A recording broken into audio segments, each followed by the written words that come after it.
What up, everybody? Welcome to Unfiltered After Dark. I am your host, Phil Robinson. Rich is supposed to be in here somewhere. We got a bunch of people coming on. We'll see who shows up.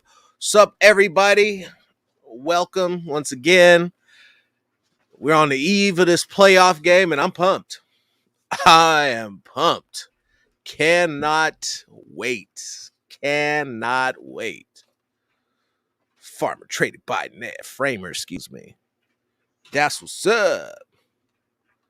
BL. D Money.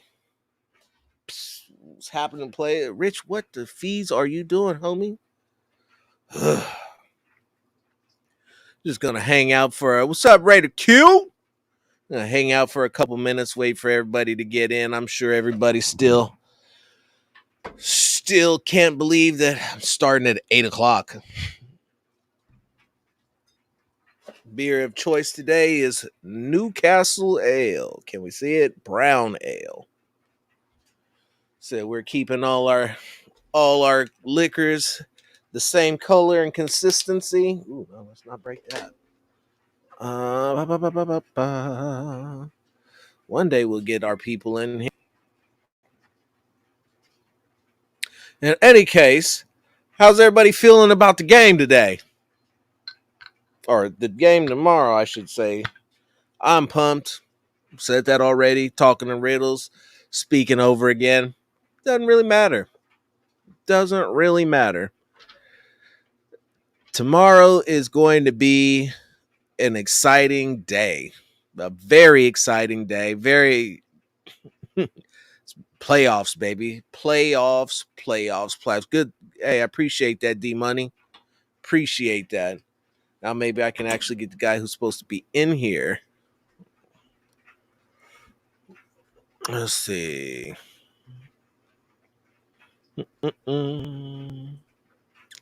What da. Nope, that ain't him. Let's see.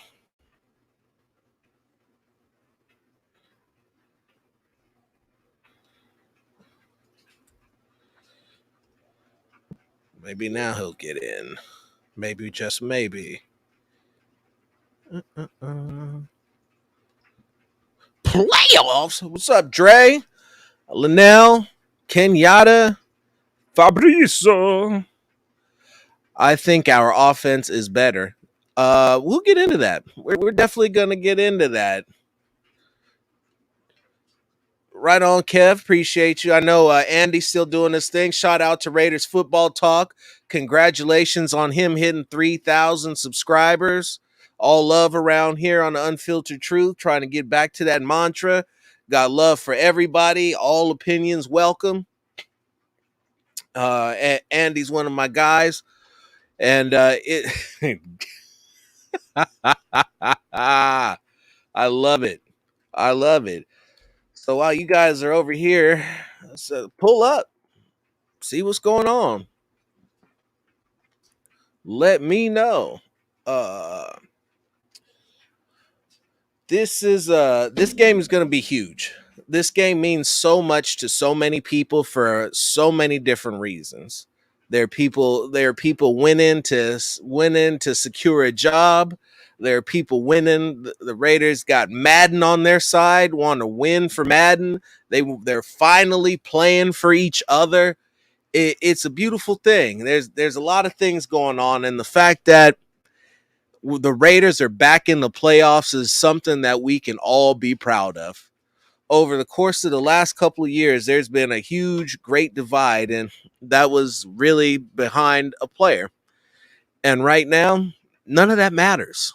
None of it matters because it's all about the shield. Wrong thumb. It's all about the shield behind me. It's all about the Raiders. It's all about the playoffs. It's all about a championship. It's all about taking what they want. It's all about the autumn wind. It's all about our time. The Bengals have been getting all of the airtime, all the publicity. Oh, we love Joe Burrow. Jamar Chase is great. Joe Mixon. Well, we're not here for all of that. We're here to see the Raiders. We're here to get off the Raiders. Raiders win. Turn your YouTube off.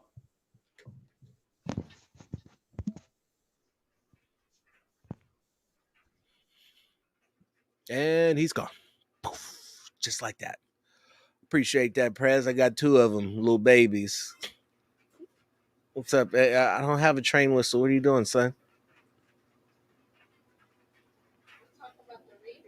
That's right. Talk about them Raiders. There he is. What's up, fellas? How's it going? Just calm Friday evening, right before a fairly large game, one that has historical significance and Yeah, impact on everything Raiders, everything the Shield, everything that we've ever stood for, everything we've hoped for, everything we've ever wanted.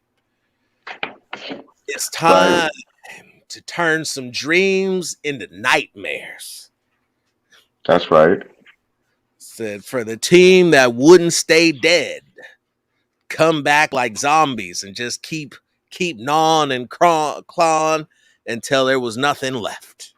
The Bengals, like I said, are the team everybody's talking about. Oh, this, oh, that. They're hot. They're oh so unbeatable. Funny thing is, they were 10-7, just like the Raiders. Funny thing was, the Raiders and the Bengals were pretty much dead even when they played, with the exception of the intangibles, the penalties, third down conversions, and lack of any sustained drives on offense. At their own peril at that. I mean, it wasn't like the Bengals did anything to stop the Raiders. It was more of the Raiders stopping themselves than anything else. You Absolutely. know. Lots of So, self-inflicted wounds. um, also, that defense came and put it down and kind of held your boy Jamar Chase in check for a good minute too, right? 45 minutes to be exact. I think they held them to 13 points through three quarters, and then they got loose in the fourth after the time of possession got crazy out of control because the Bengals had the ball for 37 minutes and 20 seconds, and the Raiders only had it for 22 minutes and 40 seconds. That game really came down to Joe Mixon running wild on the Raiders, and it wasn't necessarily running wild. It was cutbacks on zone runs. There was a little 5-week stretch during the not quite the beginning of the season, but more towards the midpoint of it, where everybody was just hitting them with cutbacks on the zone runs, and it got to a point where you could see the run. They would zoom in on the running back, and you would see that he was watching the whole time, waiting to see the cutback lane open up.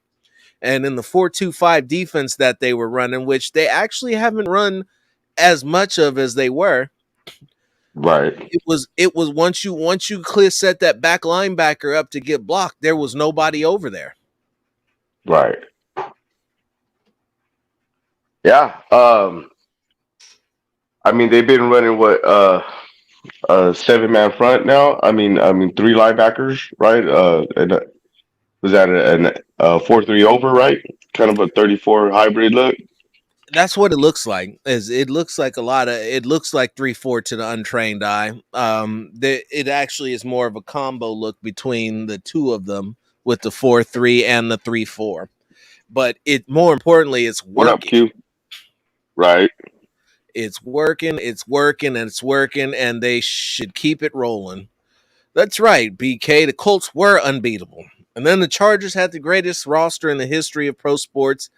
And now the Bengals are the darlings, the up and comers, the young guns, if you will. See, what people don't understand is in this league, you got to pay your dues. You gotta, you gotta wait in line, and you gotta experience disappointment before you can experience the joys of winning. Said right, it, and it's very possible that a lot of the Raiders have playoff experience, even though, or some of the players do, even though they haven't been to the playoffs in a while. And Right. a lot of the players on the Bengals team do not. Most of the players do not. Yeah, especially their leadership. All their leadership is very, very young, first and second year guys. So I'm Mm-hmm. really interested to see guys like KJ Wright, Unique, um, uh, Hayward, step up and be leaders on this team because this team's going to need it because the Raiders also have a lot of inexperience in postseason play too. So I'm really interested to see what these guys do. Kind of pregame speeches, halftime speeches. KJ Wright said something about treat it like a normal game. Just do everything more violently. I love that. I love that. And really, that's what it comes down to in a game like this, where it's supposed to be 30 degrees before the wind chill factor and potentially 15 degrees or less after the wind chill factor. There's not going to be a whole lot of throwing the ball in this game. This No, is going to come down to physical football and who wants it more. In the playoffs, the two greatest things that you need are a run game and a defense. You can go all the way to distance with that. And the Raiders have both right now. Josh Jacobs has run for 100 yards in 2 out of the last 3 contests. In the last contest against the Chargers, he set his own record. He broke his own record for most rushing yards. What's up, Jones? What's really good, y'all? How y'all doing? chilling you. You know, the first time in 5 years since we've been back to the playoffs, I gotta work.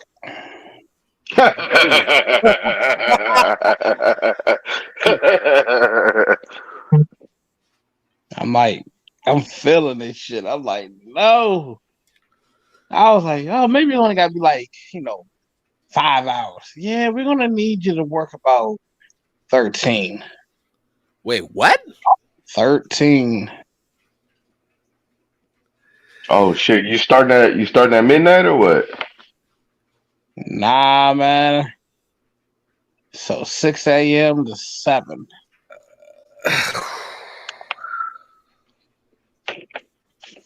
Wow. So it seems like you streaming this game on your phone Man, from, I think the from a best I can closet do. somewhere, from the closet nearest you. Nah, bro. Nah, you know what you do, bro? You sit in the handicapped bathroom, bro. They got the butt pad and everything. Gonna prop my legs up. Ain't nobody gonna be in the building. Besides these motherfucking contractors, I'm gonna just hide. Said and make it truly a positive working experience. Truly, True. truly. Experience. Where is Tony? Where is truly Tony at? Uh, truly bang. Truly bang bang. Absolutely on both sides of the team. On both Yeah. sides of the Cincinnati Bengals line got after the Raiders defensive line a lot. But that was also before, like we said, before they made the switch in philosophy to 4-3 over, 3-4 looks instead of the 4-2. And this defensive front has been playing inspired football. They've been playing physical football. And like Charles Woodson said, they don't do a whole lot defensively in terms of scheme and some of the other things that they do. So what they rely on instead is playing loose, playing fast, and playing hard. And that's a style that has worked best for them and what I hope to continue to see on tomorrow. Nah, definitely. And somebody asked me to give them there are five things that we need to do to try to win this game. My number one thing is this: no turnovers. None. No. Cannot have any. Not. I'm, whew. You can't have it. You got to remember how last time went. The game stayed close until we started having turnovers in the third and fourth quarter. If the Raiders are to play mistake-free football, they have the chance of winning this game and going to the next round.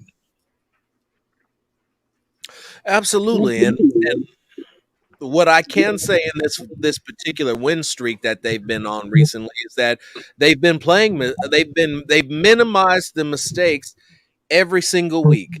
It's gone from a couple mistakes to one mistake to no Mm-hmm. mistakes.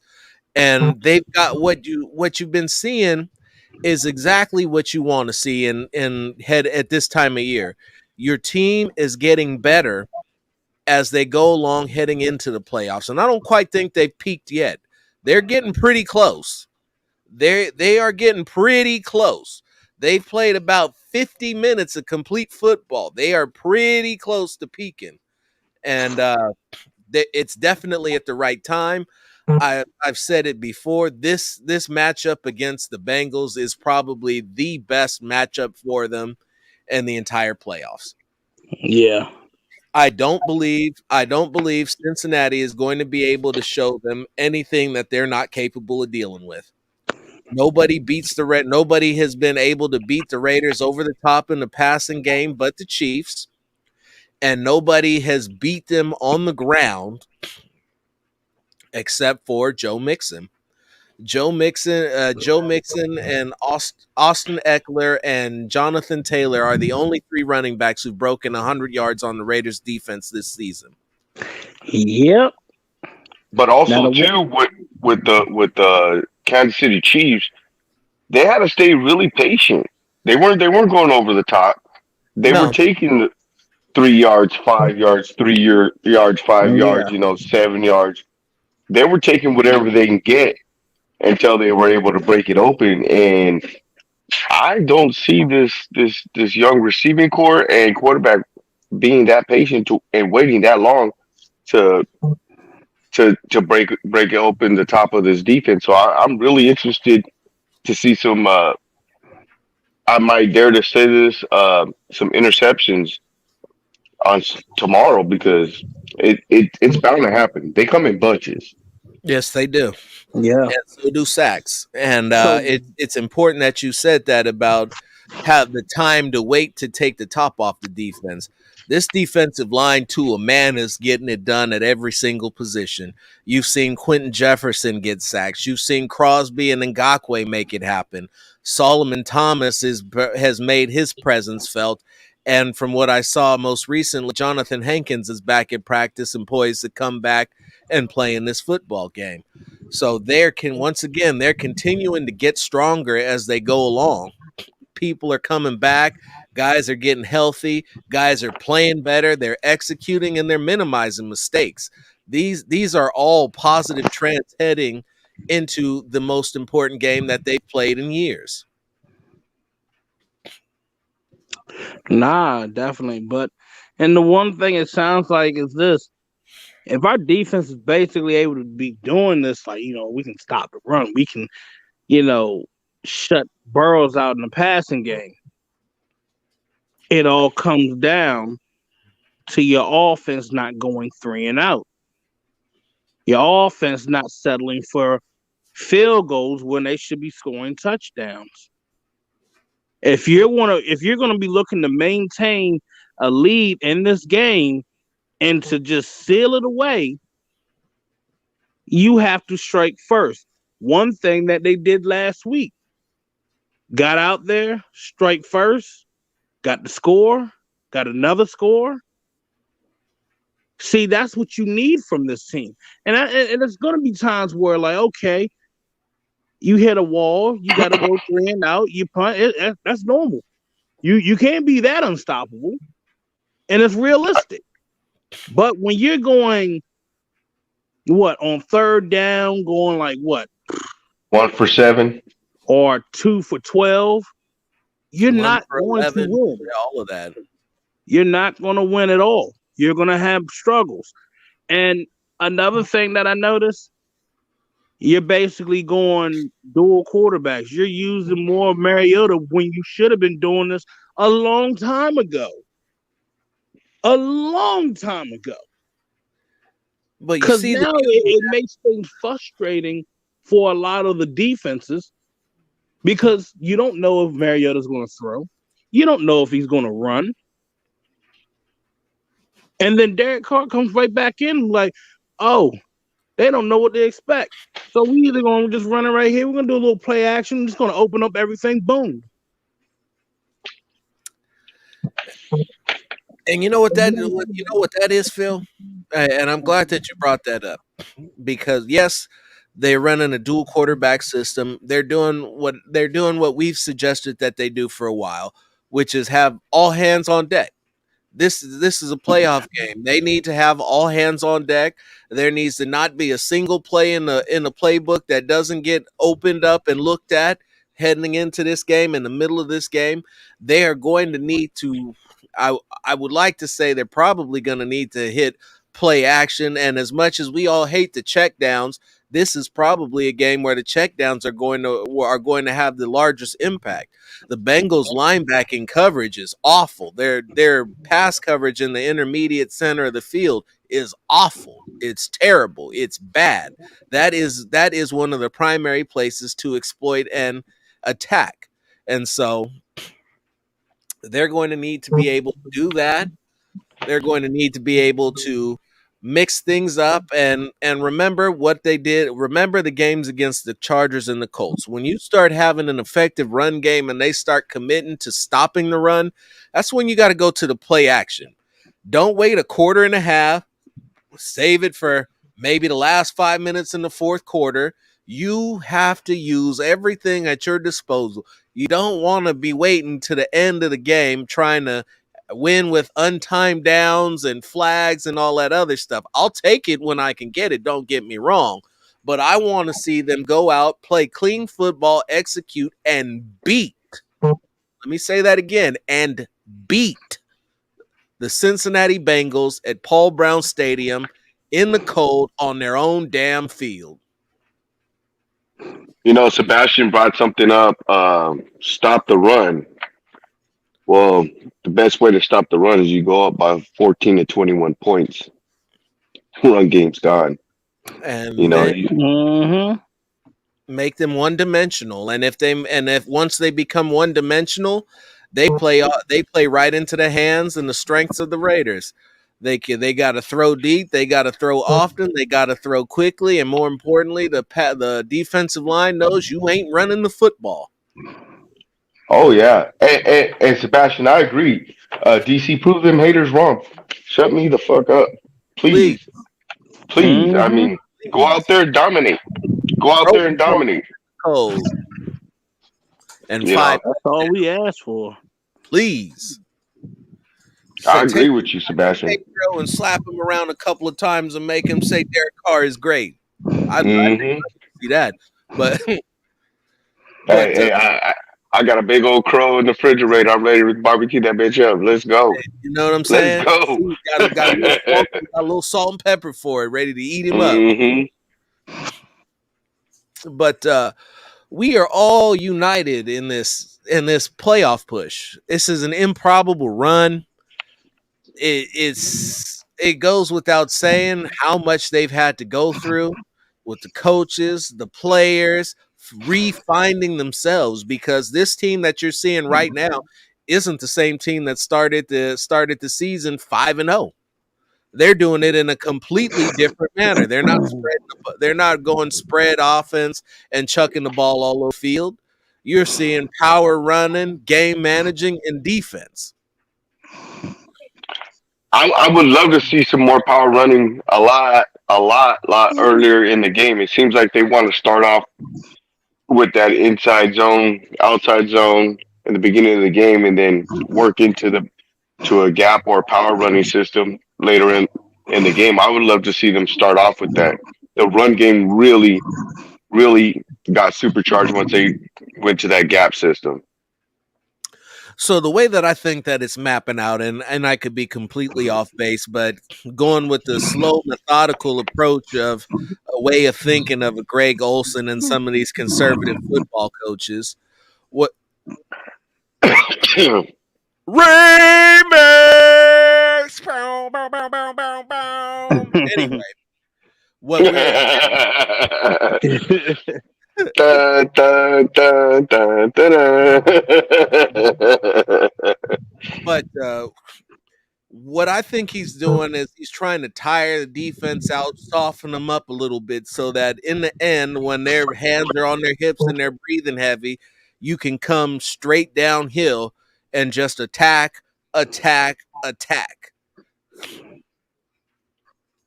Oh, for sure. Oh, for sure. And how about a deep shot out the gate? Sign me up. That's another thing that's going to happen as we talk about what it needs to be in terms of physicality, running the football. Who knows? Hell, they might come out throwing because that's what everybody thinks. If the wind is not going to be a huge factor and is down to a nice gentle breeze, that ball will it'll feel like a rock, but it'll be catchable. Catchable. Cold, cold, cold, cold. It will be cold. Oh shit! Oh no, oh no, child, no. Let me tell you something about that. Unfiltered After Dark, brought to you by Truly for a truly unforgettable experience. Hey, friends don't let friends party sober alone. That's funny. That's funny. Hey, you drink that right before you get chocolate wasted or what? Man, I'm here. I want to get chocolate wasted. I want to get super chocolate wasted. Oh, Nah. chocolate. How y'all doing? I'm hyped. I'm hyped, D. To be honest with you, Great. I'm hyped. I'm ready. 1:30 can't get here fast enough. You telling me? 1:30 cannot get here fast enough. Like a kid on Christmas morning. Right? Yeah, that's real. I was gonna say because I don't think I was this happy on Christmas. Oh shit! I said we got playoff football.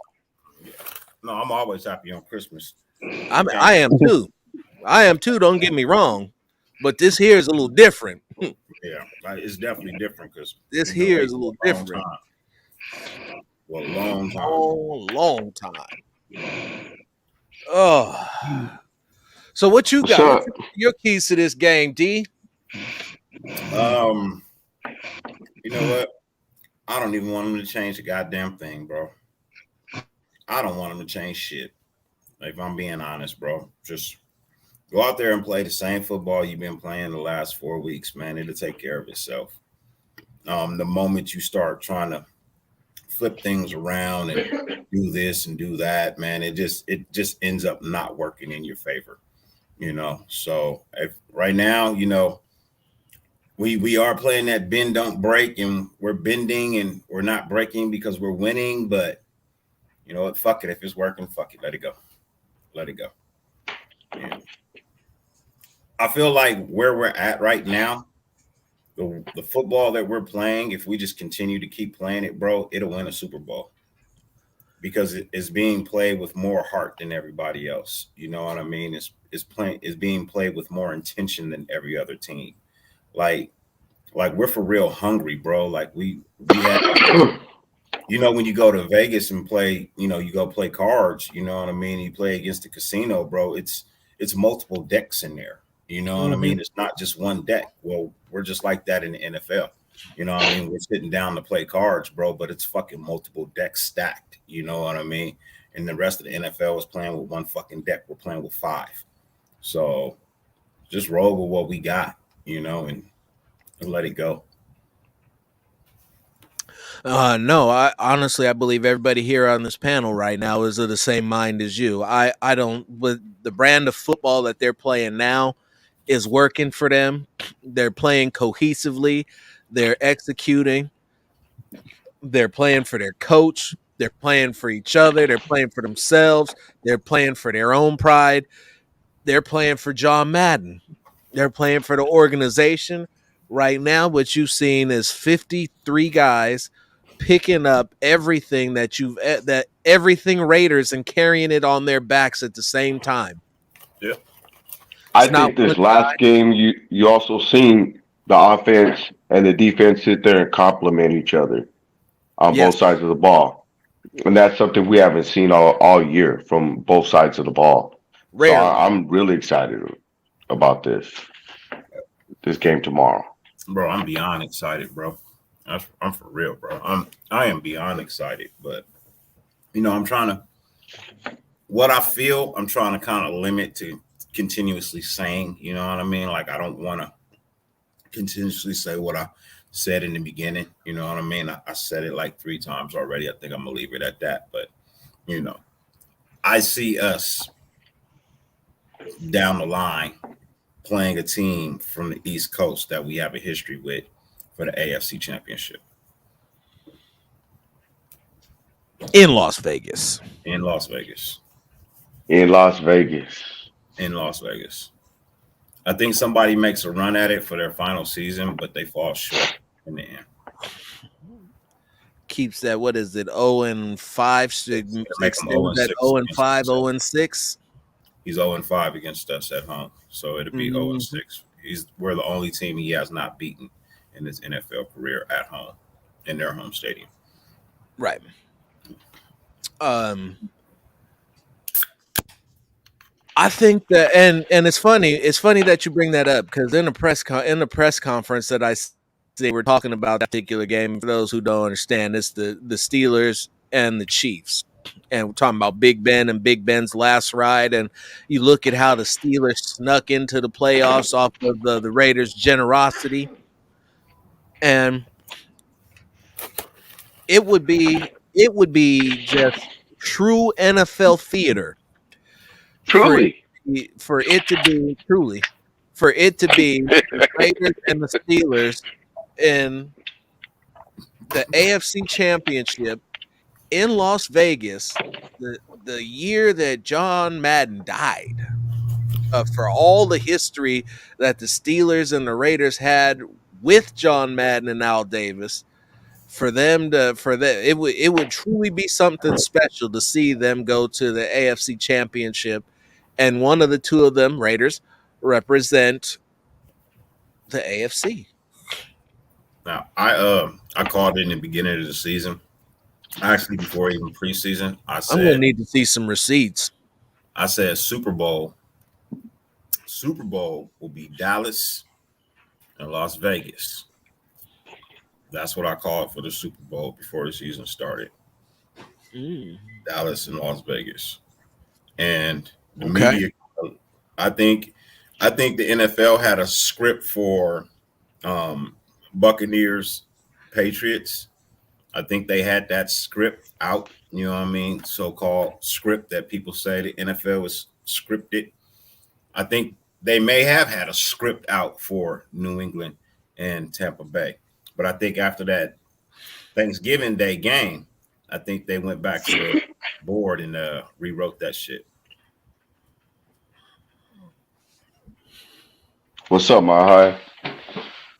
What up, Mile High? Nah, he over there taking a nap. Derek Carr. He over there rocking by, baby. Derek Carr.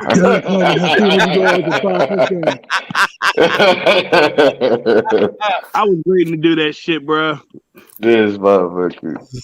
I told you, Rich, I was gonna do that shit. Hey, bro, look. He was sitting there sleeping. That one eye just twitched open and shit. What? How dare you? You on the new set of your movie or something, man? You on the set of your new movie? Man, he can't What, be no fingers? Making salsa, huh? Nubbing that shit up, bro. Phil over there holding the camera for the new Debbie Does Toronto.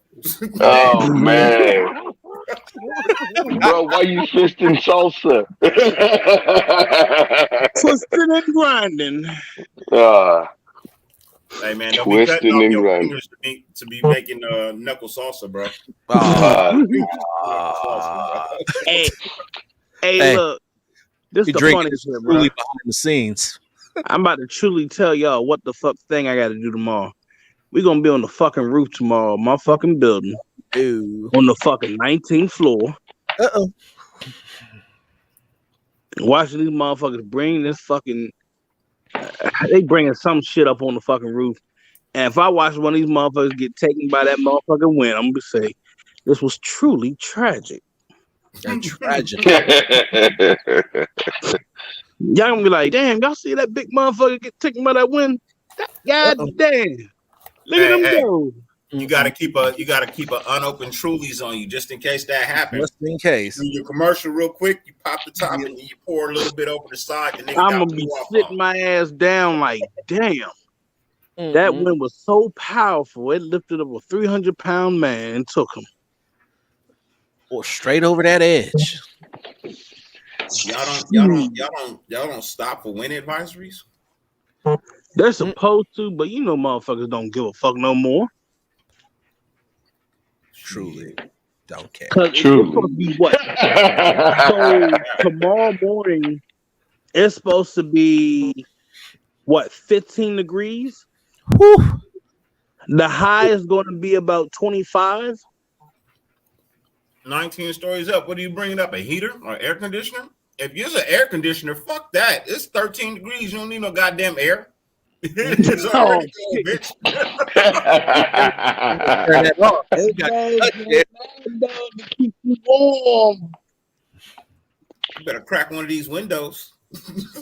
Crack the window, shit. No, so it's like it's like the heating and air conditioning.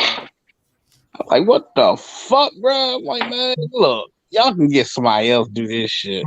Then they Right? like, bring in this big ass crane, shut down 3.5 lanes for a fucking AC that nigga don't need. That's why I'm like, bro. Making all that overtime though. Save $300 just to save $300 to do it during the winter and not the summer. Hey.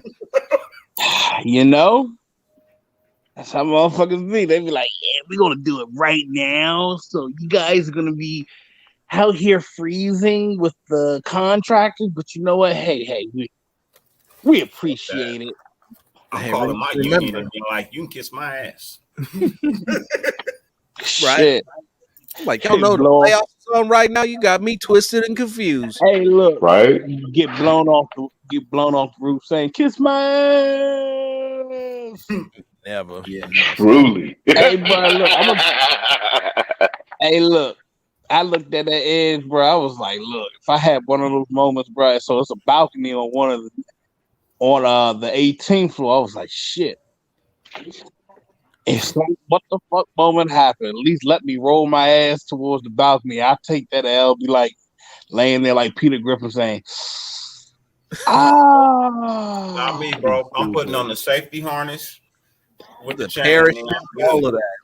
I'm chaining my shit to the motherfucking dough. especially if I'm waiting his shit to the dough. If I'm directing the crane, I don't need to be near the side. Nope. Nowhere close to it.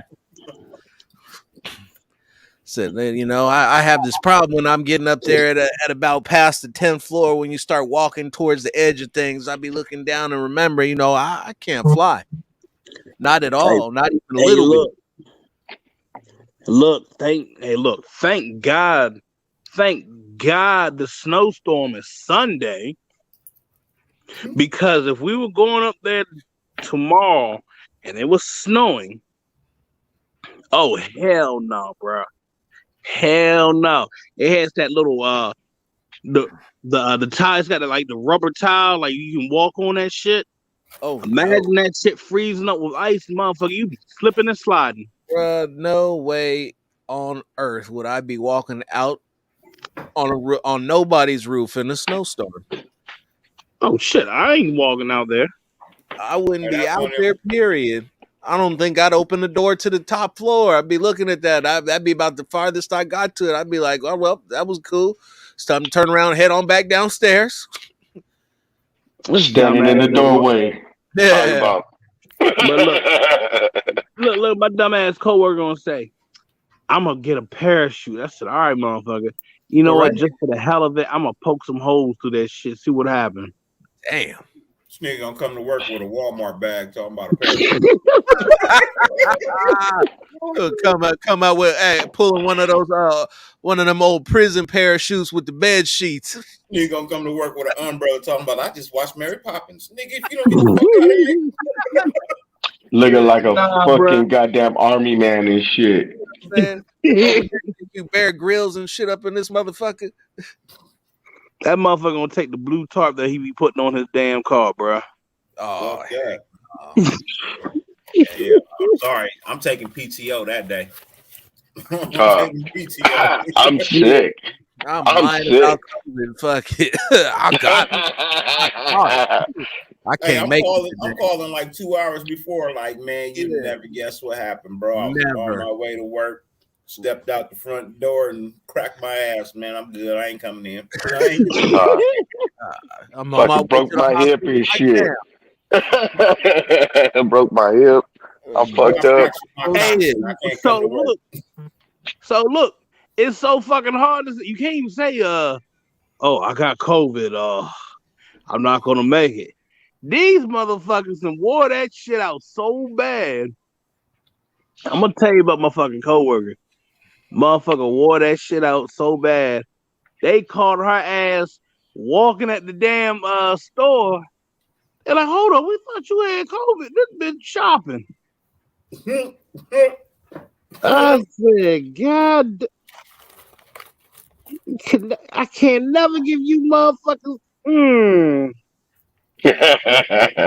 Company like, look, we get a meeting. They say HR like, yeah, you're gonna have to show proof now, and then you're also gonna have to have this form, and then we're gonna need you to send it over. You can take a snap of it, then you can just email it and shit. I'm like, oh man, this bitch ruined it all for everybody.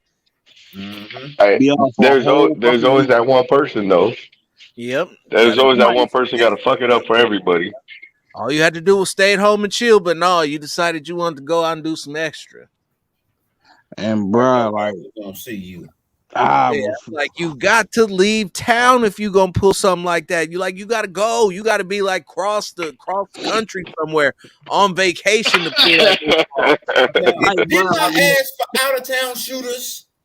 You know why I Right? asked for Did out of that town out of shooters? town shooters? You know? That's right. That is right.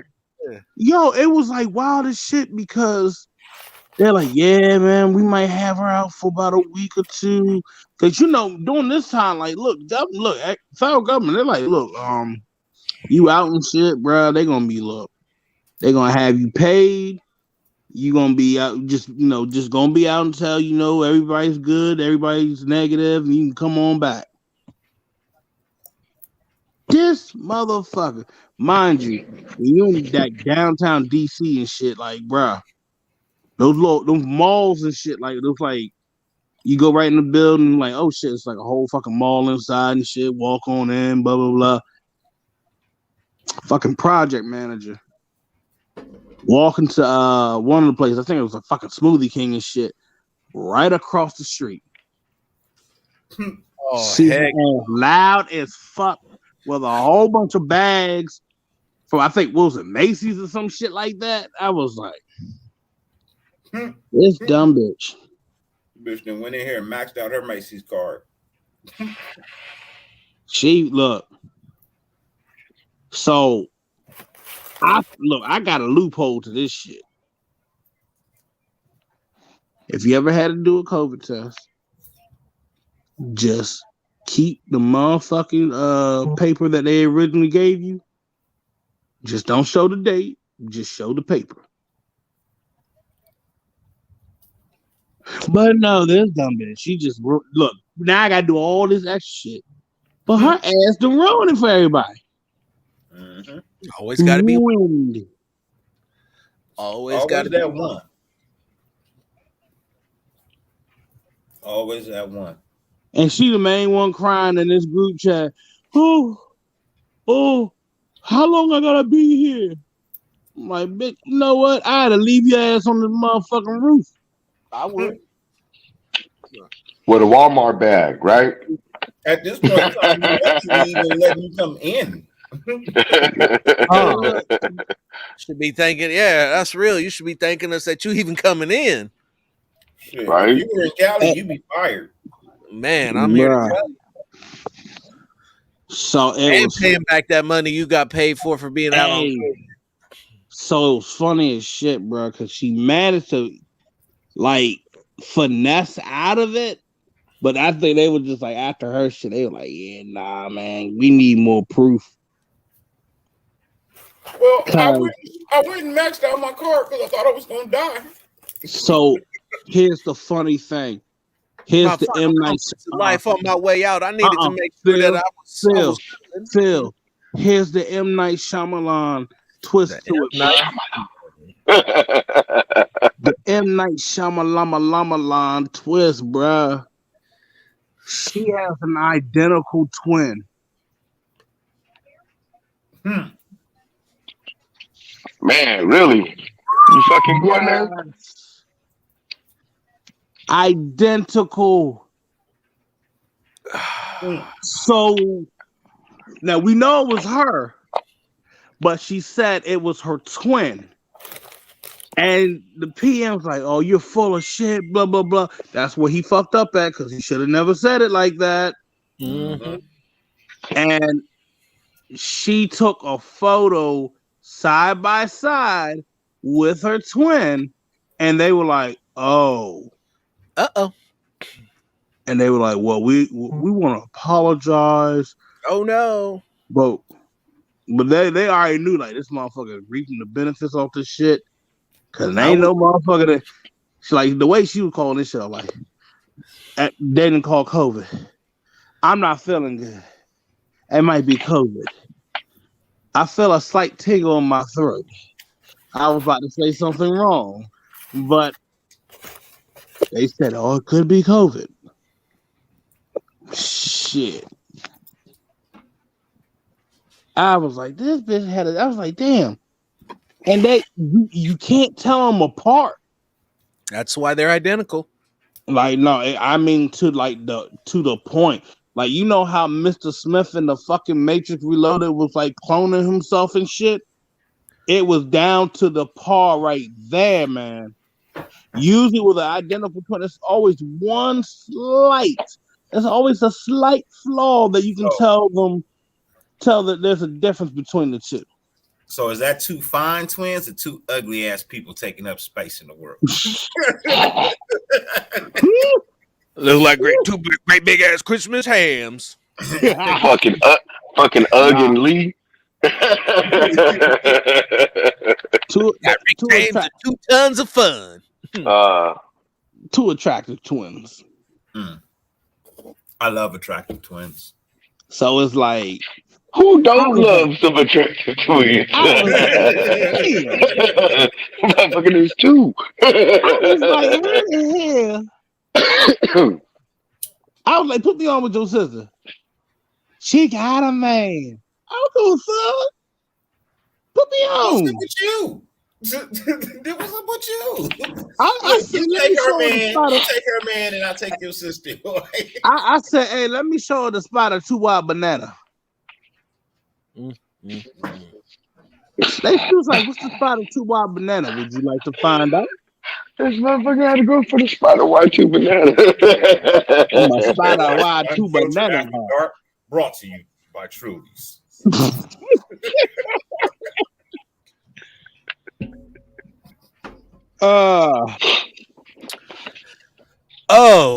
you say you want to sow your royal oats, huh?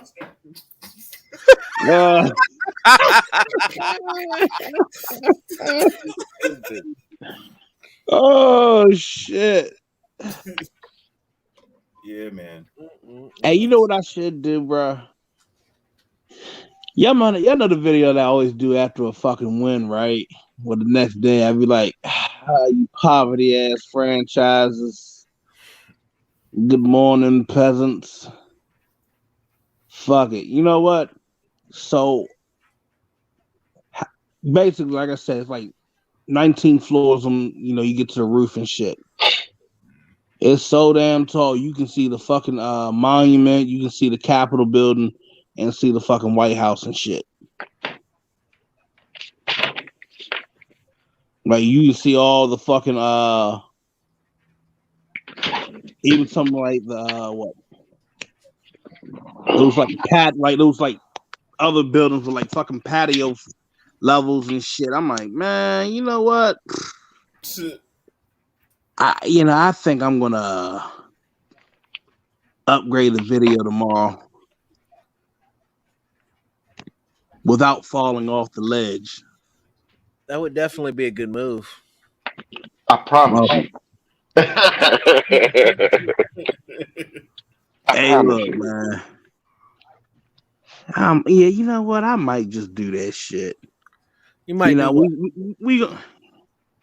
I'm gonna redo the video.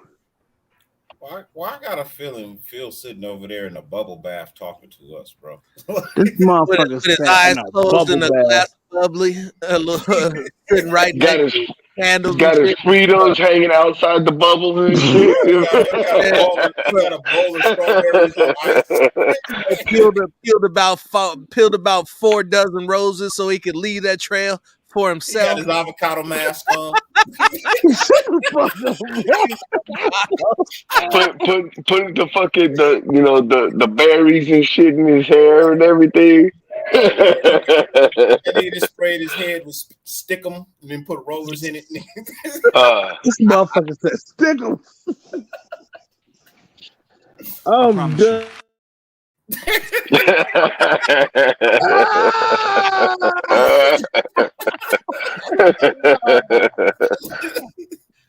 Oh shit!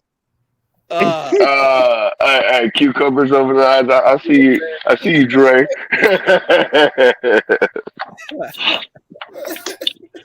I eating some avocado toast and shit. I don't eat that shit, motherfucker. Hey. Pinky up. He got his industrial size of Truly. I think Tony got me beat on that one, bro. In his ear. He got soft jazz playing in his ear. This motherfucker bumping Sade and shit. Hey, hold it. Don't you dare to be His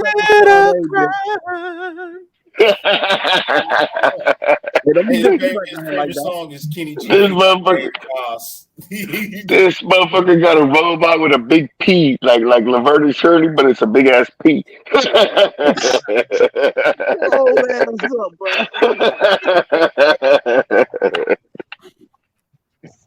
bro?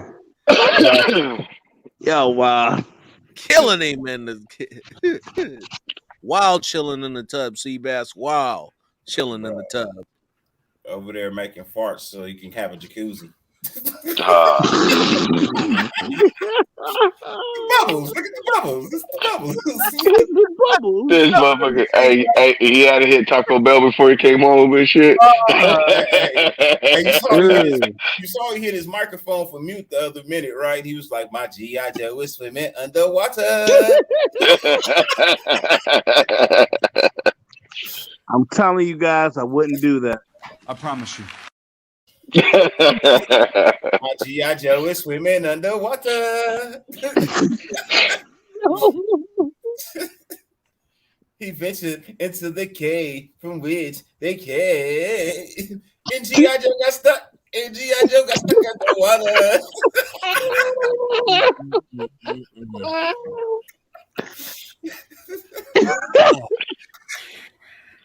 Yo, where the fuck is Tony at, man? Oh shit! He's under the weather. He's truly under the Truly under the weather. He said, "I ain't rolling up for that shit." Man, we went and got Trulies just to drink with him too, man. Right? Or at Man. least to show solidarity and hold it in support, be like, Tony, Yeah. we are truly brothers. Like you said, no friend should let another one be sober at a Nah, party. fuck that. I paid for it. I'm gonna drink this bitch. I heard that. You gonna chug it? It tastes like flavored. It tastes like flavored sparkling water with Alka-Seltzer after. With Alka-Seltzer? Yeah. That's kind of why you gotta guzzle it, so you can't taste it. You should be walking around gassy as fuck, huh? That's soda, bro. Hey, your bowels will definitely move. Flow freely. Hey, if not, you gonna fucking blow up and shit. Right? Like feeding the Alka-Seltzer to one of them birds. looking like you was on fucking what's that, Big Trouble in Little China with a motherfucker just kept getting swole. So this Oh can my is $3.49, God, right? This can is $3.49, right? But any size coffee at 7-Eleven gets you $2 off of Truly. Get the fuck out of here. Make sense. Make it make sense, Dirty. I don't know, but I saw I was like, oh, I'm gonna grab a Truly so my homie don't drink alone, but I need my coffee. So I get the coffee and I'm like, all right, let me go grab the Trulies. And then on the sign it says, oh, $2 off with any size purchase coffee. I was like, well, for sure. Perfect. It works out. $1.49 for a fucking drink. I'm just gonna say this right here, brothers. He can't be coming out here with some chips and no damn salsa like last time.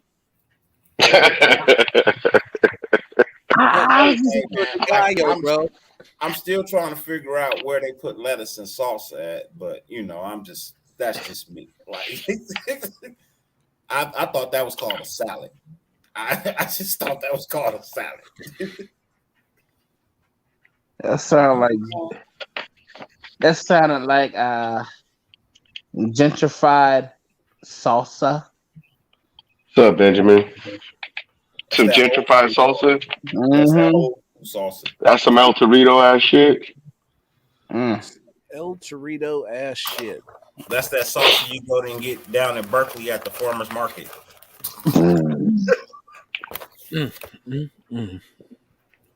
Yeah, that salsa was truly lacking, to say the least.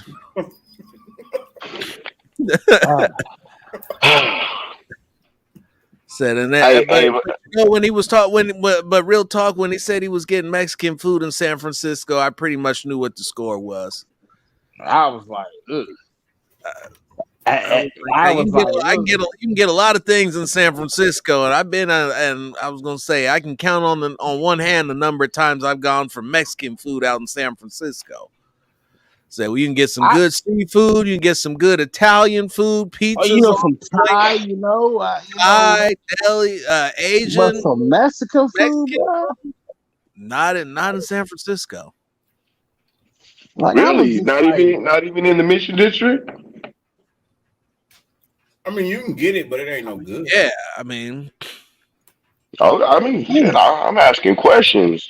I mean, that's really not what you go for. You get a lot of shit out there, but like Dirty said, I mean, they got Mexican food.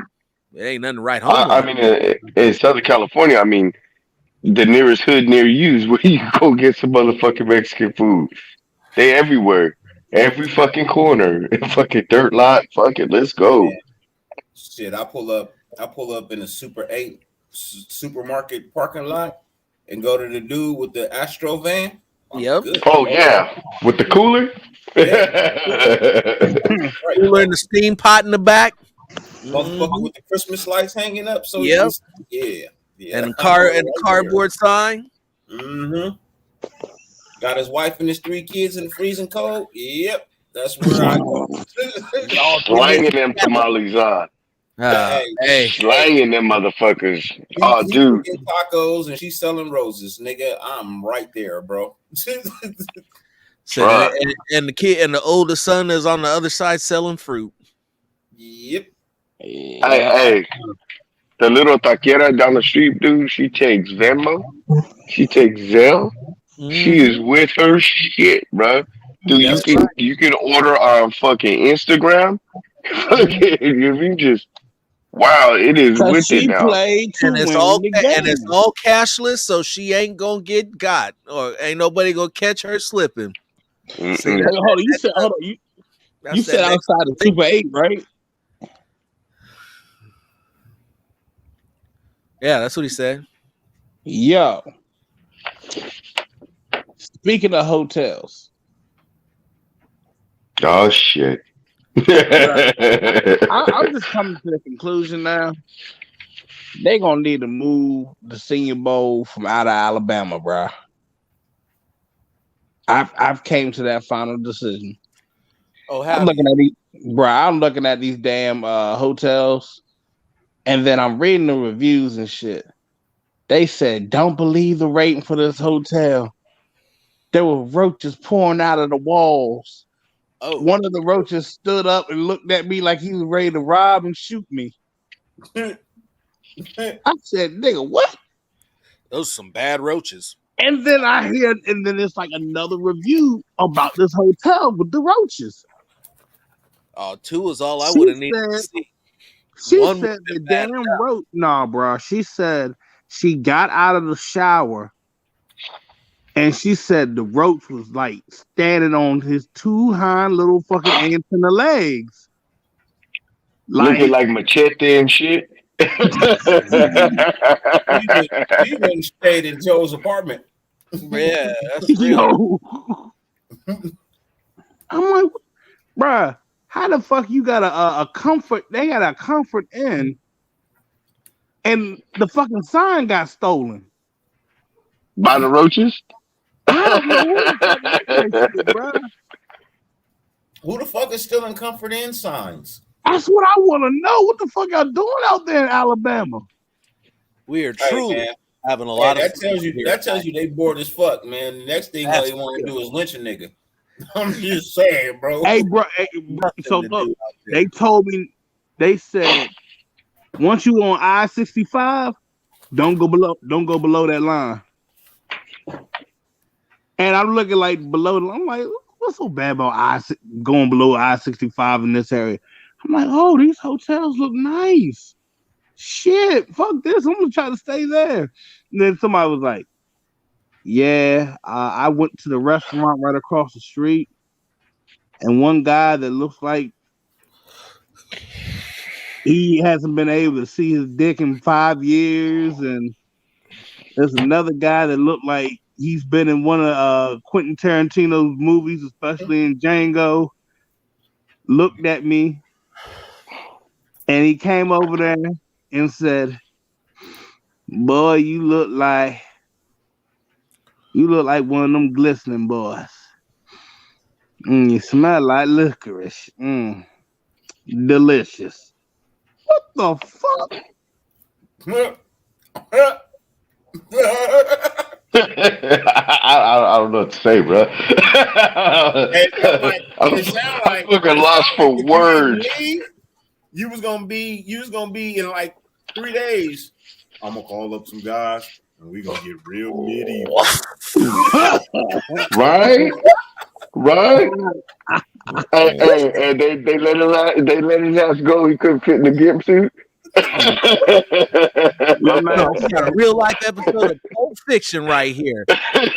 I'm gonna call up some of my boys. We're gonna take you to jail. Look, what do we got here? Yeah, but we're gonna do on that right there, boy. Oh, what would you want no pride running back ball right there? Then what you gonna do now? Shit, man. And I talked to somebody. I reckon she was lost, boy. Say you ain't from around here, is you, boy? Yes, I am. I'm from up the street. Just moved here. And it's funny, bro, because everybody has told me, yeah, don't get no hotels down there, bro. Even Look, white So what people are you got gonna do? these. Drive back and forth, or I mean, what the fuck you gonna do, homie? Sleep in your Look, car? That's some worse shit. so I already found my hotel. Thank God it's clean as fuck. Uh, they serve breakfast. Hopefully, ain't a roach up in there. Be like, what you want? Do you want the omelet without the ham pieces, or do you want the ones with like the spinach? Have a fucking look. Have a roach serve you omelets, man. Just working the omelet bar and shit. Hey, bro, I feel like it's gonna happen, bro. As long as he's handing it to you instead of crawling in and trying to get a nap, you'd be all right. You're gonna walk up. How much for 2 bananas?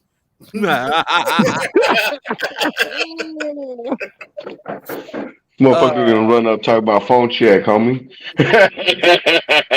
Just take. Just They're gonna be checking food, gonna be checking foods for waffles. Give me your waffles, fool. so. Is it international breakfast? Really? International? Oh, where should I start? Oh, Belgium. We'll start with Belgium. We'll work our way over to Danish. Oh my, bro! That's one of my favorite skits from Key and Peele, bro. That shit has me dying. Oh, bro, one of them skits they did. It was the fucking motherfuckers trying to be vampires and shit. That shit had me dying. Oh yeah, that's one of my favorites too. But no, I think in all the ones that they do when they essays, that shit be having me down. Sit down, huh? I don't want to sit down there. Sitting is for pussies, Hey, what was the giant? What they had the zombie apocalypse. The motherfucking white zombies like, oh, get away from me, nigga. Oh yeah, they locked the fucking door. Yeah. I'm like, ain't this a motherfucker? Ain't this some shit? Really? He stuck his fucking arm. Stuck his arm out like, come on, you want to bite? No! And then niggas went to the house and rang the doorbell and they was having a barbecue. Oh, shit. Man. I'm done. What's going on the grill? Y'all grilling tomorrow? Y'all ordering out? What y'all doing tomorrow? So Pop said he gonna have some ribs ready. Hopefully I make it back in time. I'm texting like my supervisor. He's like, there might be hope where we don't have to stay out there till 7. He said, I might just do if he said if I'm the first one to get there and get things set up and ready to go. He said, yeah, you'll be able to watch your whole entire game. Okay. So you going early? Yep. So in other words, I'll be pulling up there at 5:30, setting up instead of 6. Well, then you better be getting off this live and going to sleep. You're gonna have to sleep at some point. Fuck no, I ain't drinking no goddamn Truly, bro. No, negative. No. Let me see that can again. Damn, big as fuck. Where you get that bootleg ass Heineken looking motherfucking Dos motherfucker, this is Dos Equis, you motherfucker. Look like you got a Short non-spelling ass motherfucker. Why you still drinking cough syrup, motherfucker? It's a hey, hold up. Hey, look, no. I know you got that shit from Jamarcus. Wow.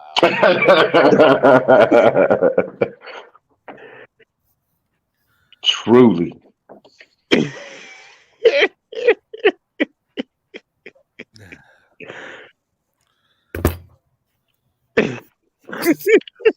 What's up, my friend? Oh shit. Yo. What's good? It's a celebration, bitches. Hey, look, I'm seeing all these Raider fans pull up in Cincinnati. Sean, what's up? Playoffs, baby. That's what it's all Bro, I'm about. telling you. You saw what the Bengals posted, right? Like they don't have enough tickets for their own goddamn fans because we done bought them all up. Bro, everywhere we Man, go is a damn home game. And you talking about playoffs? Oh man, like playoff. they about to buy up every ticket in the building. Hey, Raider fans will rob a bank to go to a playoff game. Oh, will. Nah, I was learning today that like, when you come into you go into Kentucky, you're not that far off from that line to Cincinnati. No, it's I believe Johnny said that it only took him about an hour and a half to get there. Yeah. Like I was talking to him on the phone and shit. He's like, yeah, man, yeah. We're about like close to the line. I was like, oh shit. He said, well, Yeah. where? We can literally see the stadium. Yeah, that is he said it was his shortest drive to a game yet. Shorter than Indianapolis, shorter than Tennessee. Nah, What's up, Nick? Nick, what up? Hey, if y'all out there, y'all check on Pepe. That motherfucker look like he about ready to fall out. Hit the link, Nick. Okay, so a nice football question. We got off of football for a minute, but back to business. Can I explain why we don't run play action more? Seems like it would work with Josh running well. Well, Mr. Cooper, you and I are of the same mind, and the only answer I have to that is that one of two things happens: either your offensive coordinator is not calling it, or your quarterback is audibling out of it. But they definitely need to run a whole heck of a lot more play action, and they definitely need to be quicker to go to it. They wait too First long. down. They actually, if there's First down. somebody put in here earlier that they should come out and take a deep shot. They're going to do that. They would fool everybody in the history of the world with a play action. Actually, I think they should wait for the second series to do it. D-Jax has a great game tomorrow, I'm telling you. D-Jax goes for over 100. They need them. Those routes that they've been having Zay Jones do, it needs to be for D-Jack. Yes. Over 100 with a touchdown. That's mine. Said you need D-Jax needs to be out there stretching the field. You need to have Zay running the intermediate routes. You need to use Edward. You need to use Brian Edwards, Darren Waller, and Foster Moreau as red zone targets along with Hunter. Hunter needs to be doing red zone what Hunter does, and they'll be fine. But more than anything, you got our quarterback has got to convert on his deep throws. You can't be having open guys not getting hit. You can't be having open guys not even getting a sniff. We gotta make sure that they are capitalizing on every opportunity and limiting every single mistake. It's playoff football. You don't have any room for error. You got to go hard. You got to out muscle. You got to out physical. Have more desire, and most importantly, out execute. I've said it all season long, and I'll say it again. The Raiders are capable of beating anybody. Anybody. Yep. As long as they block, tackle, and execute. I mean, they've also showed the ability to knock out anybody. I mean, they gave the Kansas City Chiefs a knockout blow and almost did it twice. I mean, last year, and that was the best team in football. I think there's not one team in the NFL that the Raiders should be afraid of as long as they play complementary football. That's real. The other thing is this: I'm gonna need Card to stop looking to the right to scoring towards the red zone. I'm gonna need you to look to the opposite side, and you've had better success on that side. It's been like this shit for years. Go on and get some plays where you get Waller on that side. Fucking Zay Jones, shit. If literally when he's over there, homie's open. What's up, Nick? Go to the opposite side. Shit. Matter of fact, run to the opposite side. Bet you get a damn score. Freddie What C. is Derek Carr's passing running scrambling to the left? Oh shit! Actually, he's had better success running to that side. That's why. That's why I'm like, why are you not doing it? Like, you got to. You gonna have to think outside the box tomorrow. Stop going with things that like you normally do that everybody has on tape. Do the opposite of what you've done before, but once in a while. Right. To answer your question, Tion, I would imagine that he would be. He was the last time, but Gus doesn't flip his corners, and so if they choose to line up differently, then he may not be on him for the majority of the time. But they don't run man; they run zone for the most part. So that's what you should expect to see. They're going to FaceTime was continue to on them run. last. What's that? FaceTime was on them last game. Was he? Mm-hmm. Did a good job too.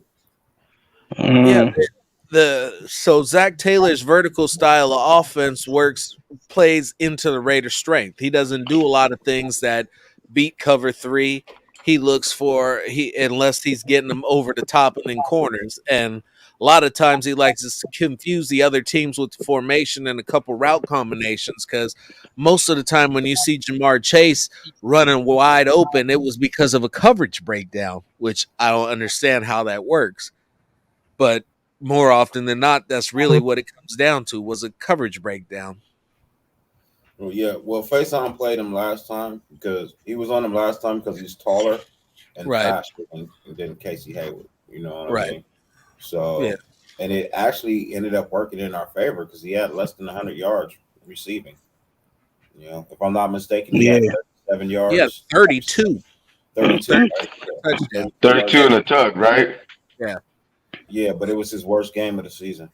By far. And think their best receiver only had 50 yards receiving. It was Burrow's worst game of the season too. Mm-hmm. We just had some bad key turnovers, and Mixon made us pay for it. Yeah. Not only that, but going 1 for 7 on third down. I'm not going to place everything on Derek Carr, but that wasn't a good showing. He needs to be able to scramble, pick up first downs. This defense can't be on the field. I mean, shit, they were on the field 55 minutes last Sunday. That's way too long. The offense is going to have to complement the defense this game, for sure. So remember last week when I said the key to defensive coverage would be that you let Faison play the first quarter, let Trufant play the second, bring Faison back in the third. Well, that's the fuck they did. They literally did exactly what I said they needed to fucking do. I'm pretty sure they'll do it the same. Don't expect the Meek to ever see the field again this year. No. Nah. No. No. I mean, you don't even see him on special teams, bro. He's not. Nah, he's not even dressing out. God bless him. Great guy. You don't keep bringing in undersized corners in this league. You just about them midgets. You can't. I'll say this about Amik, bro. I think Amik is a great corner, but it's gonna be for another team in a completely different system. It won't be with us, man. But he will have a nice long NFL career because he can cover, but just not in ours. We won't. You know where he probably would have had better success at with that? Houston, not Houston, New Orleans. Man coverage, he's a much better man cover than zone. Yeah. He's too small to play zone. Yeah. He's just too small. There's not enough of them. They'll run man. They run man coverage in New Orleans. But you put him on man, good luck shaking him. Yeah, he can climb in your jersey and man, but in zone, it's just That's not you really say climb in his jersey? Yeah, instead of being in his hip pocket. And this motherfucker's talking in your ear. It's on your shoulder pads. I bet you're gonna drop that. I'll tell a wide Goddamn. receiver. I You tell a wide stupid. receiver when he dress out, bro, you better put on a 6X because this nigga Meek's about to be on you, bro. Like y'all about to be in the same uniform. You So you about better get a carrying him, 6X to be comfortable. right? He said, Because man coverage, he's like super glue, bro. You're not getting yeah. And Now as an ask you a outside, question, and as Dirty. an outside corner too, he's way better. way better on the outside. Hey, Dirty, do you Yeah. see Rich Bisaccia coming back next year? No, No, no, Nope. he's not coming back. no, The Raiders, I'm there with you. the Raiders already have a head coach, bro. They already have a head coach. It will be announced the minute the Super Bowl is over. I give it about 2 weeks. Let us ride the high of it, and then they will let you know that they already hired Jim Harbaugh, bro. He is the head coach of the Las Vegas Raiders for next year, bro. It does not matter if we win the Super Bowl or not. Versace is not coming back. It will be Jim Harbaugh, and his staff is already in the mix, bro. They're fucking putting up photos for 5 minutes and deleting them. You know what I mean? So, yeah. Yeah. Our next head coach is Jim Harbaugh. He already has a deal. They can't say anything. You know what I mean? But I'm telling you, he has a verbal that we have a verbal agreement. You know, Really? we have a verbal agreement with him for over 13 mil a season. 13.5 if I'm not mistaken. It's 13.5. No, Wow. I don't think we doing 10 years. We're not doing 10 years, but No, I he Think says think we doing about what, 4 year. years? it's a 5-year contract Yeah. worth 13.5 each year with incentives based on So might I on inquire where you got this information? it just comes to me, bro. It just comes to you. It just comes to me. I won't tell you I have a source. It just comes to me. The info finds its way into my ears, into my mind. Like a titty on the mouth. Nah, I've been married damn near my whole life, bro. I just learned to read between lines. There's something to be said for that. Yeah. Something to be said for that. Shit. Write a book on that shit. Somebody make me that shit, bro. Man, it ain't that hard, bro. If you pay attention, man, it's super fucking simple. Bro, You know, it's I'll be something asking that niggas, how are you struggling, bro? Like yeah, is it's not that something hard. With your ears, not your mouth. Hey, now, question though. Do you see Vic Fangio coming over? Because a lot of people are really, really hype on that. No, Gus is staying. Think so? Gus is staying. Yeah. He should. Him and Jim Harbaugh actually get along. They actually do get along. He does like Gus. I think he likes him a little bit more than Vic Fangio, and Gus is a better. You don't start rebuilding a defense just because you came in. You know what I mean? Especially if it's starting to click. And You leave it especially alone. yeah. You know what I mean? You come in and you focus on your side of the ball, what you're great at, and that's motherfucking offense. You know what I mean? You got a defense that could be top 10 next year. I mean, they've been top 10 the last 4 weeks. They've been top 10 defense the last 4 weeks. So Yeah. I mean, it's quite possible that you get your healthy pieces are starting to come back. You know what I mean? You go into next season, you could be a top 10 defense. You already got a top 20 offense, if Right. not top 15, if not top 15, so you just go in and you make some improvements and yeah, you run with that. Yeah, I think Gus Bradley's defenses are usually what second year they're what top 15, Yep. and then third year they're top 10, Top So- 5. top Yeah. 5. Okay. Usually top 5, yeah. Top 5. Yep. Happened with the Seahawks, happened in Jacksonville, happened with the Chargers. So that's 3 stops in that particular order. Did it all. Did it just the same way. The first year, you saw a noticeable improvement, but it was usually towards the mid to lower half of the league. Second year was markable improvement, and third year is just like these guys are world beaters. Right. Somebody asked who do they see coming in as OC. Reluctantly, I'm going to say Pep Hamilton. You know, I mean, uh, Not with he's better Harbaugh. than Greg Olson. I'm gonna say that Oh, vastly better definitely. than Greg Olson. But Um, you know what else he does better than Greg Olson? Develops quarterbacks. That's right. Uh, Either him or Scott Turner. Yeah, that was rather interesting the way that he put that up there like that. Yeah, it was. It very was.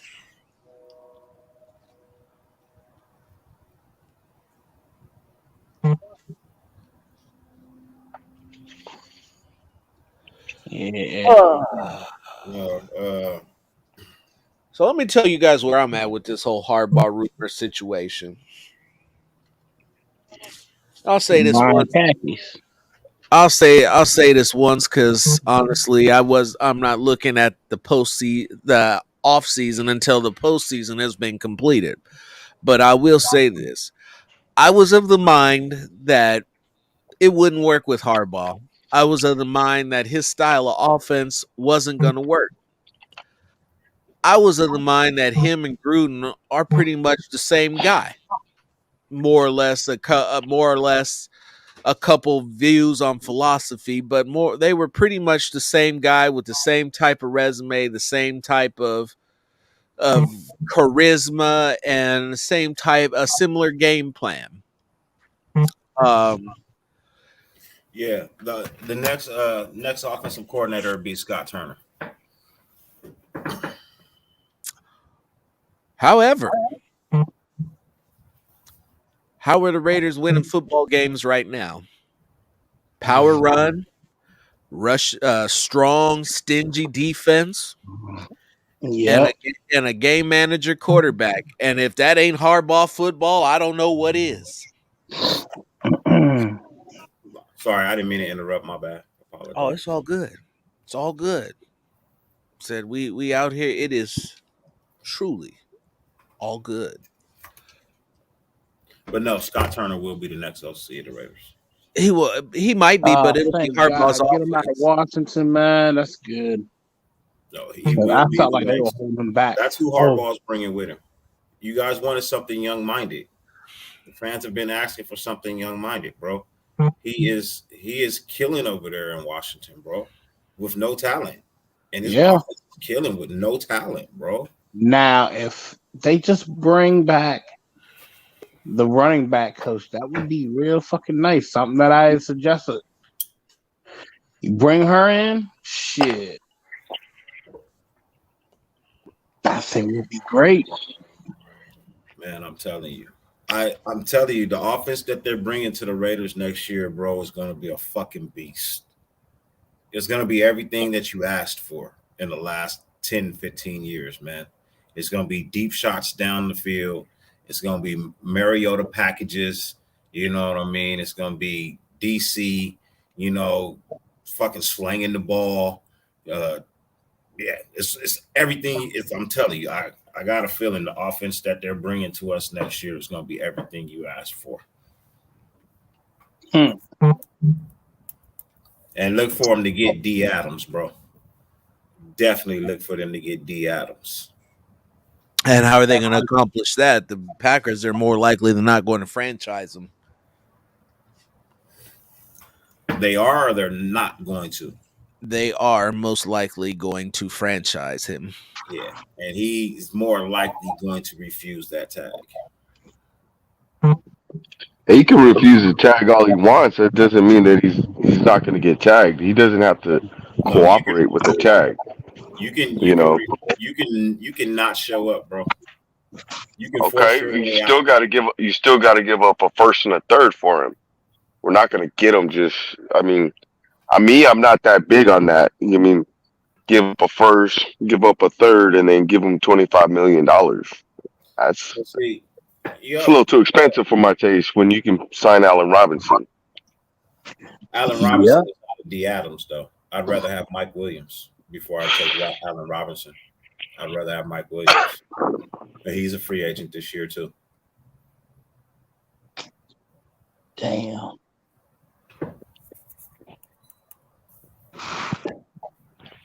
But I think you give him a Brian Edwards. I think you give him a Brian Edwards in the first.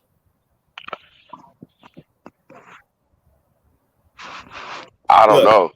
Look, we picked 32nd in the NFL draft anyway, so nigga, take the 32nd pick. We just won the Super Bowl. We don't even need a fucking first round draft pick. We'll pick tomorrow. I feel you on that. I don't know. I don't think Mayock's coming back and have a new GM give up a first and a third. That's I don't know. It's kind of steep for me. You know. I think Mayock is 50-50. But I feel like he will be back 1 year. He will get a 1 year opportunity to see what's going on. He will get that 1 year opportunity. Okay. I just don't see the sense of keeping a guy for 1 year either. You know what I mean? Well, it's just like with the new coach. He's gonna want his own GM there. It's just like signing the player on a prove it deal. It's the exact same thing as signing a player on a prove it deal. We gave you 2 years. We understand the circumstances. We're gonna give you 1 year of your control for you. Let's see if it was you or let's see if it was JG. Let's find out who it was. Who fucking gave us the bad fucking choices? Because if the rumors are true that John Gruden did all the drafting in the first round and all the later rounds are Mike Mayock, why do you get rid of Mike Mayock? Because all the later round picks are better than the fucking first round picks. But Mike Mayock himself has said that they weren't all John Gruden, that they were also him. The Leatherwood was him. Arnett was him. All right. You mean? Let me ask you. I'm just saying. I mean, being devil's advocate. You mean? I mean, when the Mavs came out and said it out of his own mouth that he's drafted these players. You asked the question, so I'm gonna give you the answer, the rebuttal. Okay. Answer, get him. I was on a debate team, so I always have a rebuttal. This motherfucker said I was on the debate team. No, I mean, I don't know. I kind of just don't want no part of anything that was associated with messing up 6 first-round draft picks in 3 years. So here's the reason why. Here's the reason why he steps up and says, "Oh, it was me. It was me. It was me," because he's not the boss. He's the employee. He's going to do what the boss told him to do. You know what I mean? That's what the boss told him to do. But you go out there and you say it was both of us. We really both know it was just me. These are my choices. But you go out there and you tell him it was both of us. You know what I mean? Blah, blah, blah. And then when John Gruden got into trouble, you know what I mean? When he got into trouble, you don't throw a man under the bus when he's already going through some shit. So you hold on to your previous statement. If you said it was you before, you're not going to come back and lie and say, "Oh, well, it was all him now." You know what I mean? That you're not going to change your story. Then we don't have any confidence in you. So you keep with the same fucking story. You know? You don't go in and say, "Well, it was 11 o'clock. Oh, well, earlier you said it was 12:30. Well, which one was it? You know you done fucked up, don't you? You know how many memes? You know you done fucked up, don't you? When it came out? No, that's really that's definitely one way to look at it. I happen to think that it was more of a mix than we'll ever be led to believe. They said 51-49, and I actually believe that because you look at some of these draft picks, and half of these draft picks missed horribly, half of these draft picks hit out of this world. I'm not gonna be convinced that it was just one guy who was right all the time and one guy who was terribly wrong all the time and did no talent. Because Nelson Aguilar was a John Gruden acquisition.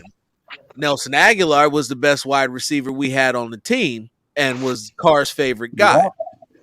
I've heard that Hunter Renfro, Max Crosby, and Josh Jacobs were Gruden guys, which would be the reciprocal of the narrative or the point that you just made. Um, we'll never know who did what because we're not going to be able to get up to them and ask them, right? And clearly they're not getting ready to volunteer that information. No, they ain't gonna divulge shit. Well, I can tell you this. I know Max was a Mayock guy for sure. That I can tell you. Max was a 100% Mayock guy, bro. Gruden wasn't even looking at him. Yeah. Max Crosby was 100% Mike Mayock.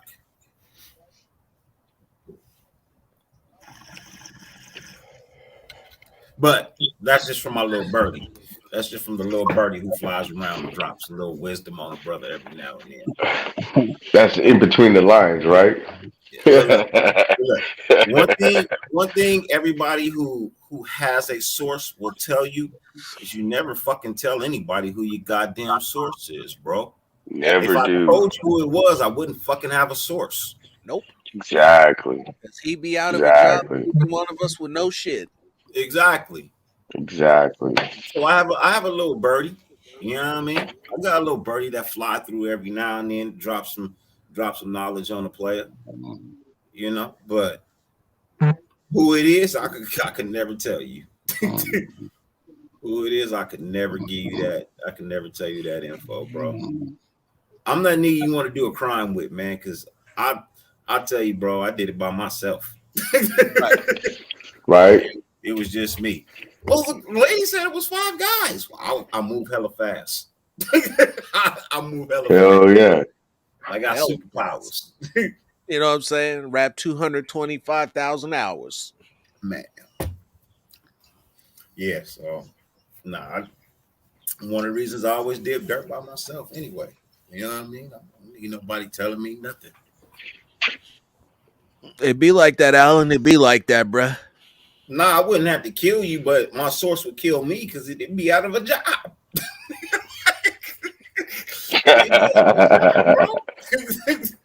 So it's not like it's not like I'd kill you, but I'd be the one that got killed.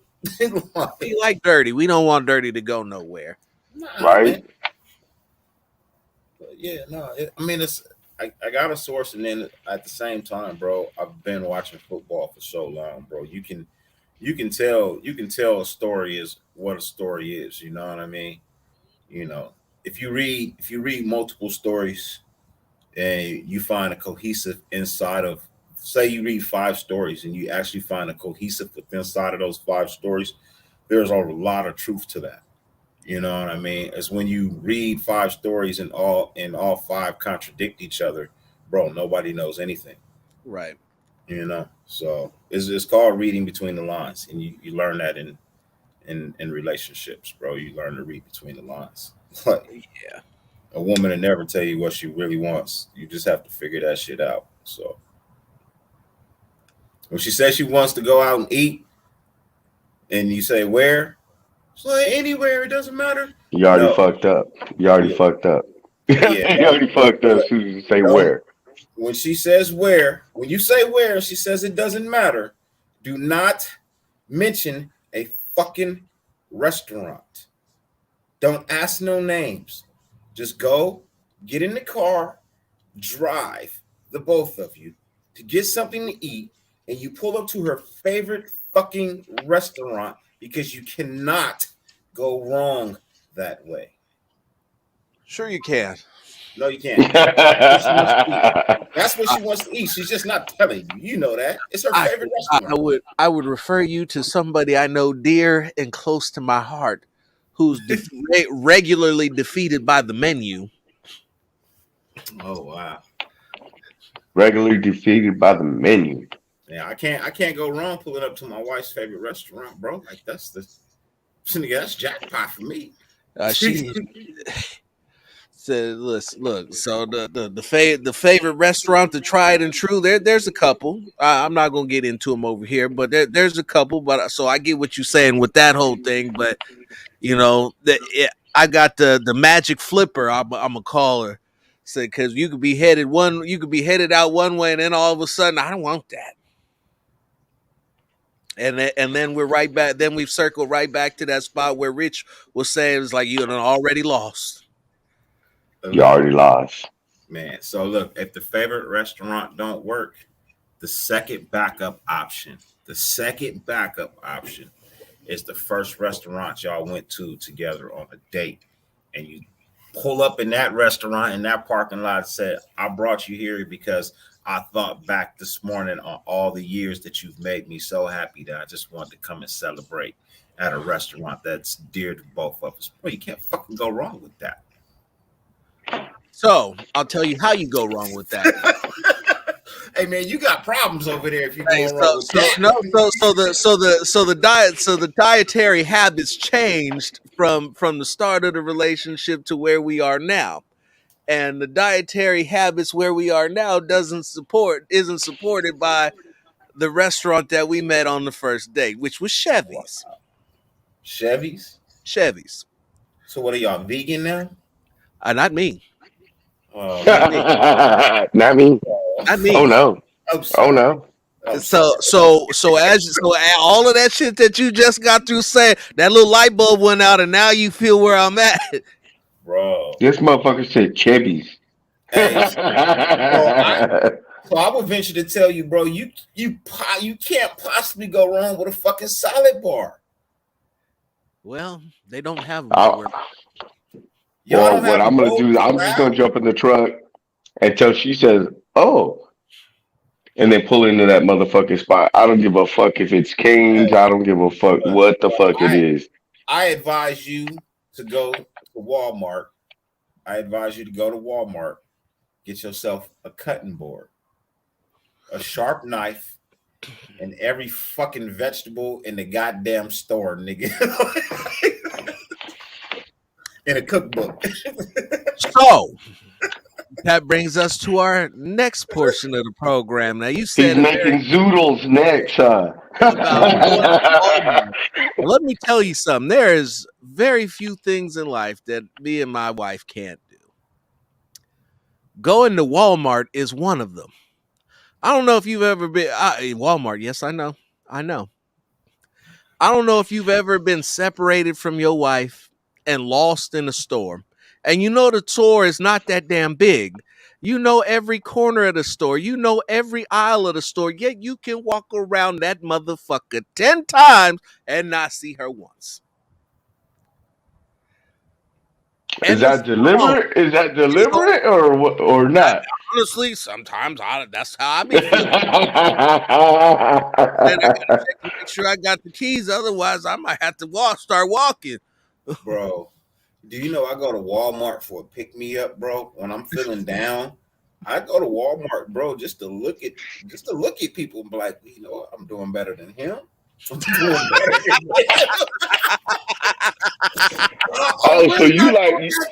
you drive into like Pomona, fucking Fontana, hey, to that ghetto ass one on Sierra, and like shit, I'm doing straight. The Walmart on Rio Rancho Road over there in Pomona is one exit away, bro. Okay. There's one exit away. The one in Puente Hills is 3 exits away. About 3 to 4 exits away, right? Oh, so you right there by like fucking yeah, I know, but you ain't too far from right there on Reservoir and the 60, right? I'm between a little bit farther up. So I'm between Phillips Ranch Road and the 57 freeway. Oh, okay. Yeah. Yeah, I got a nice little burrito spot right there. Off the 60, right? You know where the Dunbar Golf Course is by the 60, right? I'm in that general vicinity right there. Hell yeah. Which I found out is the number one congested fucking freeway in California, number 11 in the nation. I'd have to see it. I gotta venture up and volunteer 880. Bro, you trust me, you don't want to sit in traffic at that fucking interjunction. I'm pretty sure I don't. I'm pretty sure I argue that, but I'd also show you 880. Bro, I've been on the 882, bro. But this is the number one. This is the number one congested freeway. And in California, bro, this one intersection is the most congested intersection in California, bro. And I bullshit you not. It takes an hour and 37 minutes to go 6 fucking miles.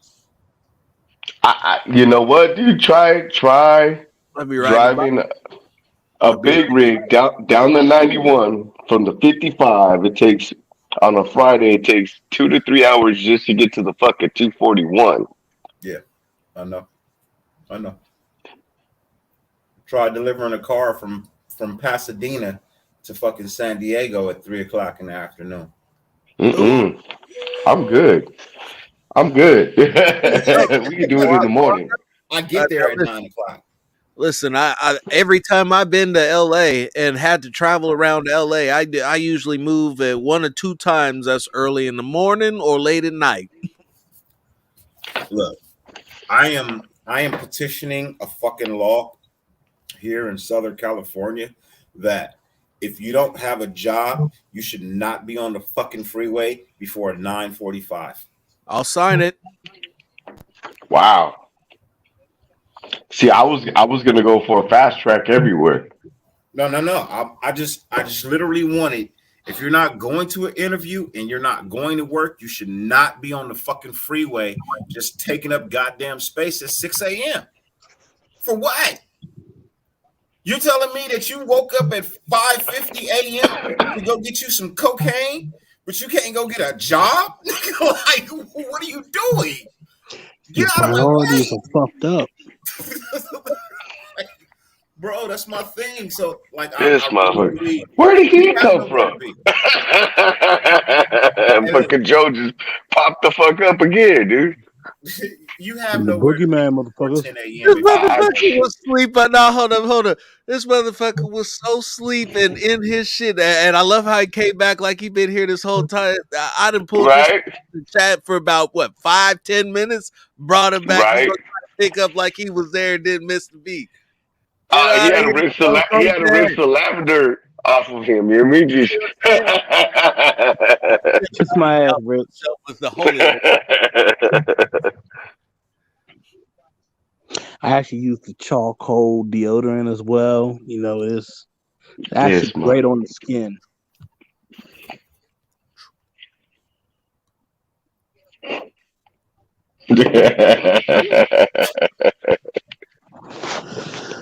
But unfortunately, I gotta bounce because that clock is ticking, and I gotta be there at 5:30. That's only 2. You might as well stay up at this point. What? That's only 2-3 more hours before you got to get up. You wasn't gonna get no sleep up, no how. Hey, Trust Bourbon, me. don't act like you got to get up and go to the gym at 6 a.m., bro. You got to get up and go to PT, nigga. The government's paying you to be there. You know what I'm saying? You trying Well, to let act me- like you a civilian, Bourbon. You gotta be there because it's mandatory. You know what I'm saying? Well, That's let work. me get my federal government sleep. That means once you hear that alarm clock, get your black ass up, wash your face and your ass, and brush your motherfucking teeth. Cause nobody wanna smell that stank ass breath early in the fucking morning. Hey, Jones is going to work to go to sleep. That's what's happening.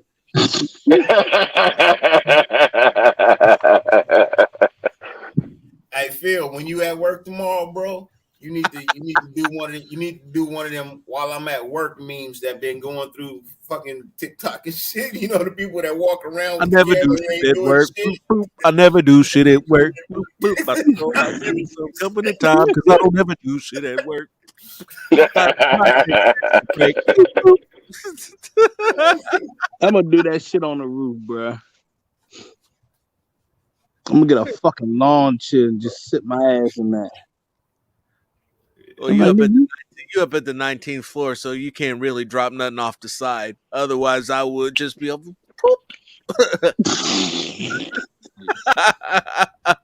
You ain't Anything past 10 I know. stories is causing damage. Yeah, it is irreparable. Yeah. Anything past 10 stories is causing damage. Yeah, anything past 15 might kill somebody. Yep. A quarter will go straight through you like a bullet. Yep. damn. Yeah, hence why I said you up too high to drop something. Otherwise, I would. But So somebody dropped something off the side of what they did was they cleared off the street for that the motherfucking Empire State Building, and somebody dropped something off the top. That shit believe it was created a a penny. crater the size of a fucking car. yeah, it was a penny. I believe it They was. dropped a penny. It created a crater the size of a fucking car. That's why they won't let you get to near to the side and drop anything off. Because if it hits somebody, yeah. Damn. But anywho, I will see y'all. Have a And good hopefully night. I can watch this motherfucking game tomorrow. No problems at all. Hopefully. so. I'm going to We keep hope hope so. alive just for you, Phil. Just for you. If not, I'm going to hold it down. The unfiltered truth style the way we can. The best way I'm gonna make it back, I'm gonna have to jump off that damn jump Don't off the jump. ledge and get back home. Don't jump, bruh. Just With his don't. parachute, Don't do that, he bruh. got 2 Walmart bags.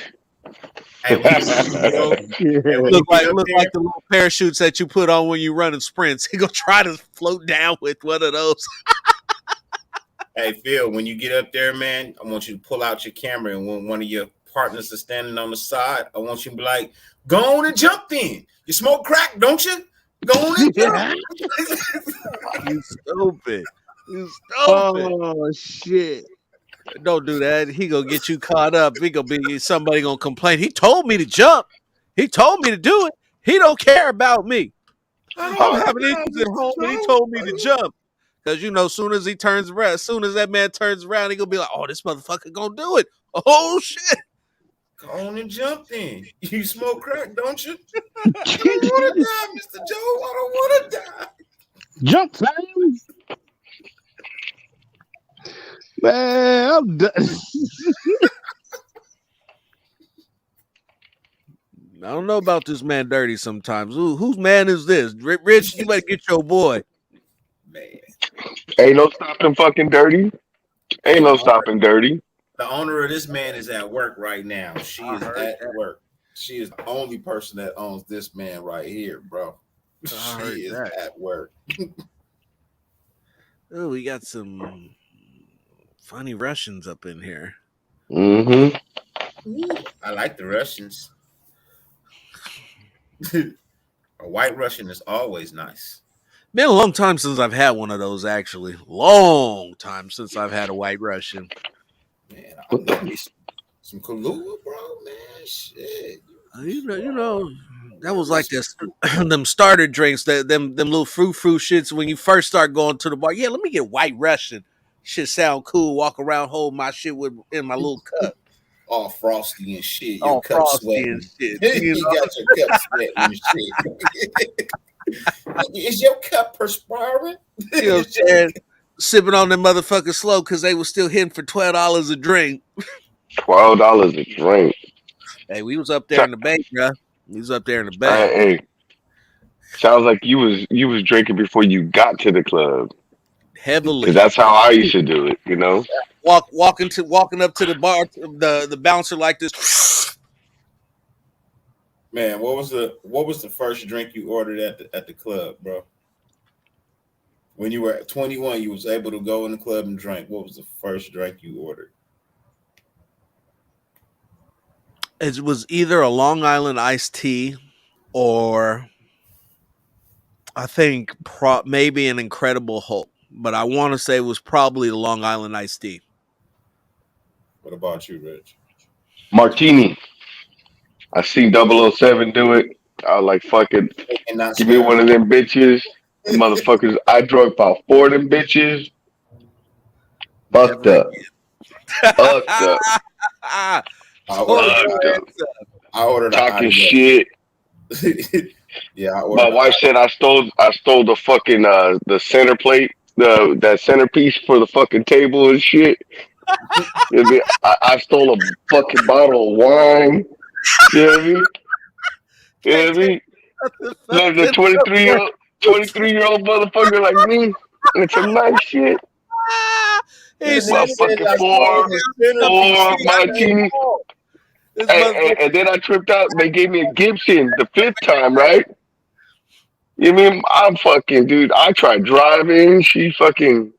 Man, I couldn't put my fucking goddamn key in because back in the days, you had the alarm, but you still had to put your key in and unlock your car because you still kind of ghetto. You know what I mean? Right. Couldn't get the car open, man. Bro, I remember I was just so drunk one night. I'm glad my car didn't fucking start, bro. Like literally, I'm glad my fucking car didn't start. Like, yeah, Oh, no. dude, my wife's dad was a mechanic when I was younger. She used to pull the coil. You pull the whole damn coil out, Yeah. hide it I, from me. I don't know what it, bro. I'm just glad, my fucking car didn't start, bro. I got a ride home and then got a ride back to my car the next morning, bro. That shit fired up with no fucking issue. I was like, what the fuck? I guess I was through, bro. Glad it didn't start. That divine intervention, bro. Sometimes it works out that way. Shit. Can you imagine being drunk with like 790 horses? No, I can't. Yeah. I mean, shit. And half these motherfuckers can be like, "Oh yeah, I can handle that." No, I don't know, man. A I lot of mean, these the first time I drove a car with more than 500 horsepower, I didn't know what the fuck I was doing. You They Nah, know, that's don't understand. They think, oh, I could drive my Honda Tercel, my Toyota Tercel, 120. Yeah, bro, down no, the hill with rocks in the back to get it up, right? yeah. bro, no. But That look, is I'm gonna something tell you, completely different. if you've never been in a car over 700 horses, bro, you have no fucking idea the difference in driving. You have no idea the difference. It's mass difference. You know? I've had cars where you can't fucking reach the dashboard. Like you're literally pushed back in your seat like this the whole fucking time. So yeah. If you've never been in a car over 600 horses, you have no idea fucking difference. The G force. Fucking head banging in that bitch every And time you shift. please Yeah. don't nobody sit here and tell me, oh, I got the Hemi Hellcat or whatever. No, bro. That fucking car is not giving you its full 795. Nope. Sorry. It just doesn't. It's Unless you get race fuel, you gotta do all kinds of shit to do for that car to do what it can do. You mean? Nah. Hey, but there's a lot of fucking cars out there that look like they got hell beaver fucking shits on the side. Hell, beavers. That ain't even a Hellcat. That looked like a beaver. With one exhaust on the back. man. Yeah, that's Yeah, a hell Hellcat with beaver. a single exhaust. Wow, Yeah, single exhaust. that's I awesome. had a car that made a motherfucker piss theyself.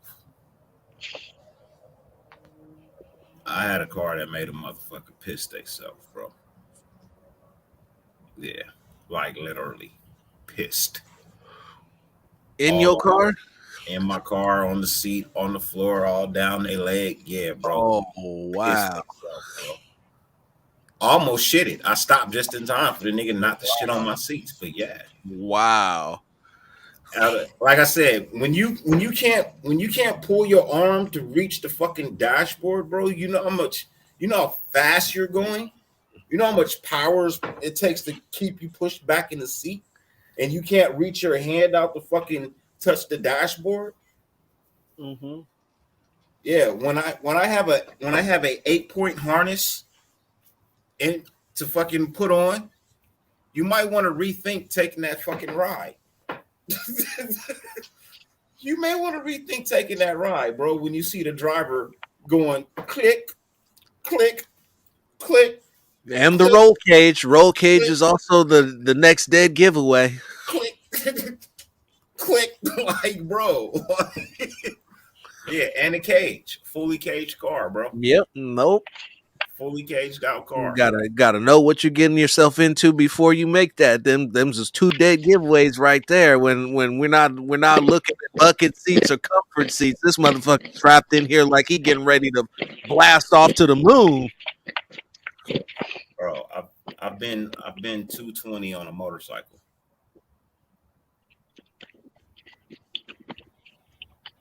220 on a motorcycle. With the wobbles or without. Of course, with a little bit of wobble. It's inevitable. It's just control. What were you on? I was on a 2009 R1 Ah, anniversary edition. makes sense. Hey, Rich, you know where Diamond Bar is. Yes. You know where Sunset is. No. Hollywood. Yo, I know where Hollywood is. Yeah, Sunset. Yeah. Yeah, Sunset and Hollywood, right? hmm From Sunset and Hollywood to Diamond Bar, 15 minutes. I've done San Bernardino. I want to say the 605 in about 30 on a Jigster. If anybody doesn't know where Sunset to Diamond Bar is, that's 62 miles. Almost 62 miles. 15 minutes. Oh, you junction too. You know what I mean? You ain't taking one freeway either. No, that's the 10 straight out. That's the 10 straight out. To DB? I take the 10 straight to the 57 and take the 57 south. I'm in Diamond Bar. Yeah. Matter of fact, I've came around the 91 to the 57 on that same fucking Jigster, coming around the overpass, coming too fast, and have to gas it so I don't fucking lay it down. Fucking pull off right there and fucking drink some water and sit there for about 30, 40 minutes. You know what I mean? Because Had to get It was yourself four back of them. under control, huh? you know what I mean? Fuck it. You know what I mean? Just shaking, smoking cigarettes. You know what I mean? Nah, it It was is what it four. is. So Dre, I was on a motorcycle and it was four of us. You know what I mean? It was four of us and it was 3 o'clock in the morning. That's wide open freeway in LA. If you don't know, on a Saturday morning, 3 a.m. on a Friday night, Saturday morning, freeway is 100% wide open. 100% wide open. Yep. Yeah. But you'll never catch me doing that again.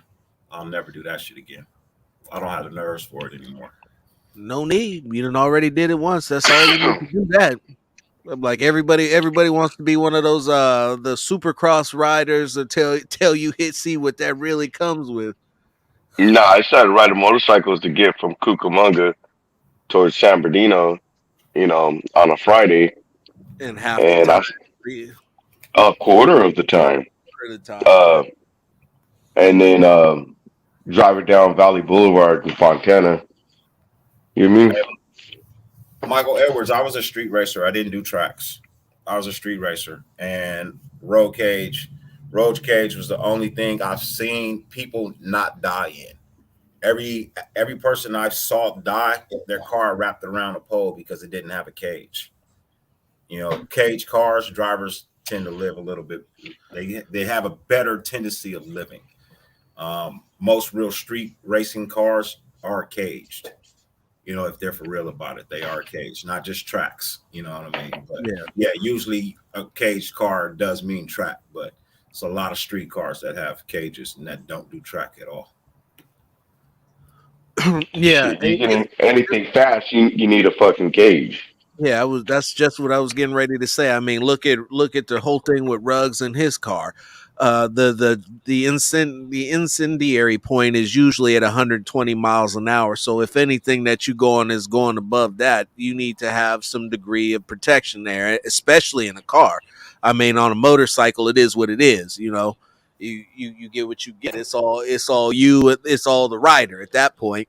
But in a car, you can do something. You can throw that cage in, and if you don't have a cage in it and you're running around racing that thing, you just stupid.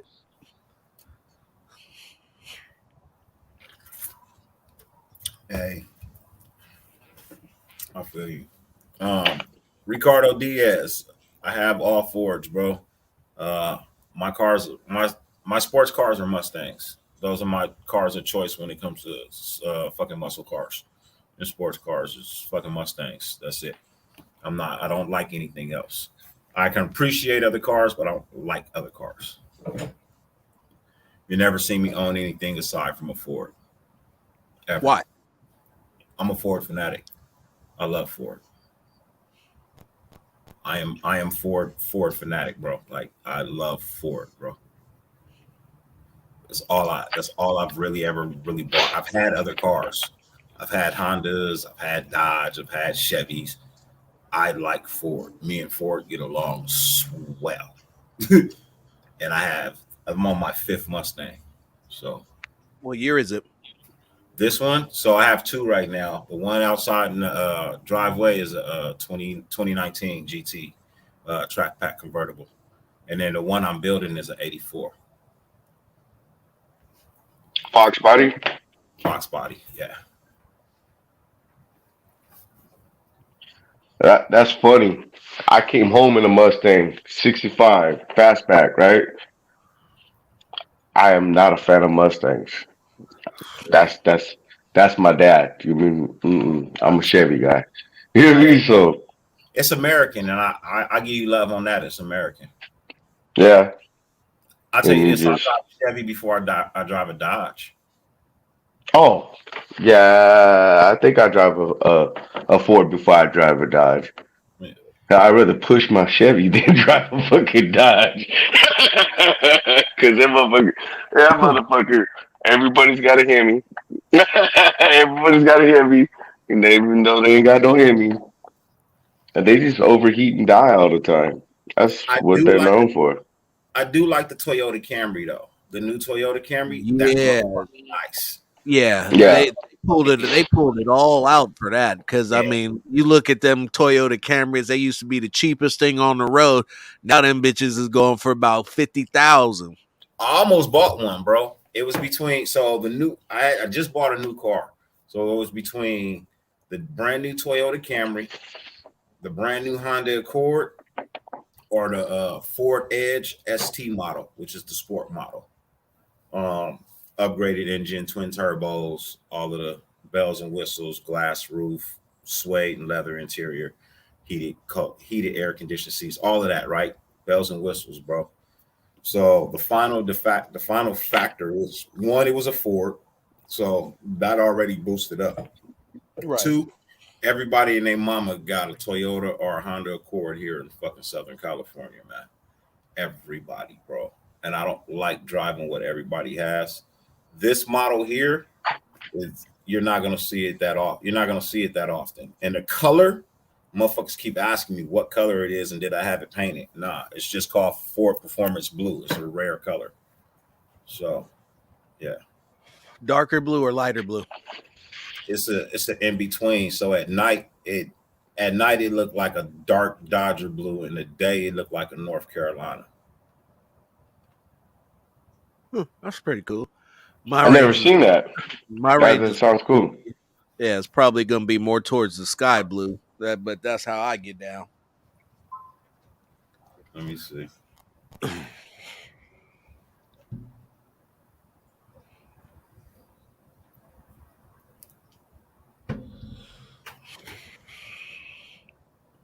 Okay, I see you. Yeah. Right in between, literally. Yeah, right in between. So at night it looks fucking Dodger blue, and the sun hit it, it fucking looks North Carolina. Looks just maybe a shade or two darker than that light blue that Dodge has. Yeah, but it come on 21s. It come with the black rims, like, and it was about $8,000 less. Yeah, that thing is badass cute. I was looking at that one, or is that the big? Is that the big one, or the other one? I think that they got the one that seats like 8. That's supposed to be a Hey, monster. That thing was that a beast. that new Wagoneer is fucking. Yeah. What up, Q? How Yeah. you been, man? Holla at your boy, man. Matter of fact, you pull up. Pull up. Here's a link right here. Been out here doing this. Just everybody looking at us for the last 2 hours. Pull up. Man, Q, my boy, bro. Him and Thor, man. They've had me on their show twice, bro, and I greatly appreciate that. You know what I mean? I didn't even know But Rick Q had a show. He didn't even tell me about it. See, now that's fucked up. if that's the same Q, Yeah. if that's the same Q I'm thinking about. Oh, you talking about the one he did with James earlier today?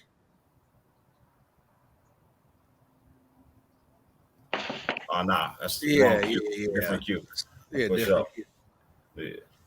Now you ain't seen Thor show? No, Thor Nation? no, I don't think I With have. Spicy Raider, Thor, and Q? No, Nah. no, I haven't. Yeah, y'all gotta check them out, bro. It's a Raider content. It's a Raider channel as well, bro. You know what I Right. mean?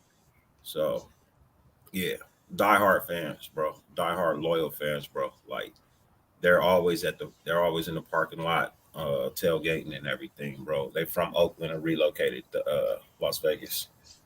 Okay, Oh okay, shit. right on. Yeah, no. Thor, Q, and Spicy, they hardcore, bro. They for real hardcore fans. But yeah. I just appreciate them showing me some love. You know what I mean? By having me on their show a couple of times. You know, and they didn't have to. So No, it's good. It's good.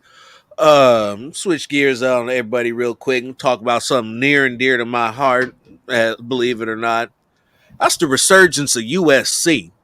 I have never been waiting, not been waiting for a season of college football like I have this year. I am excited. Boy, I was like, when I saw Lincoln Riley was coming back to SC, I was like, finally, the death sentence is over and we can finally see some win. Daddy's home.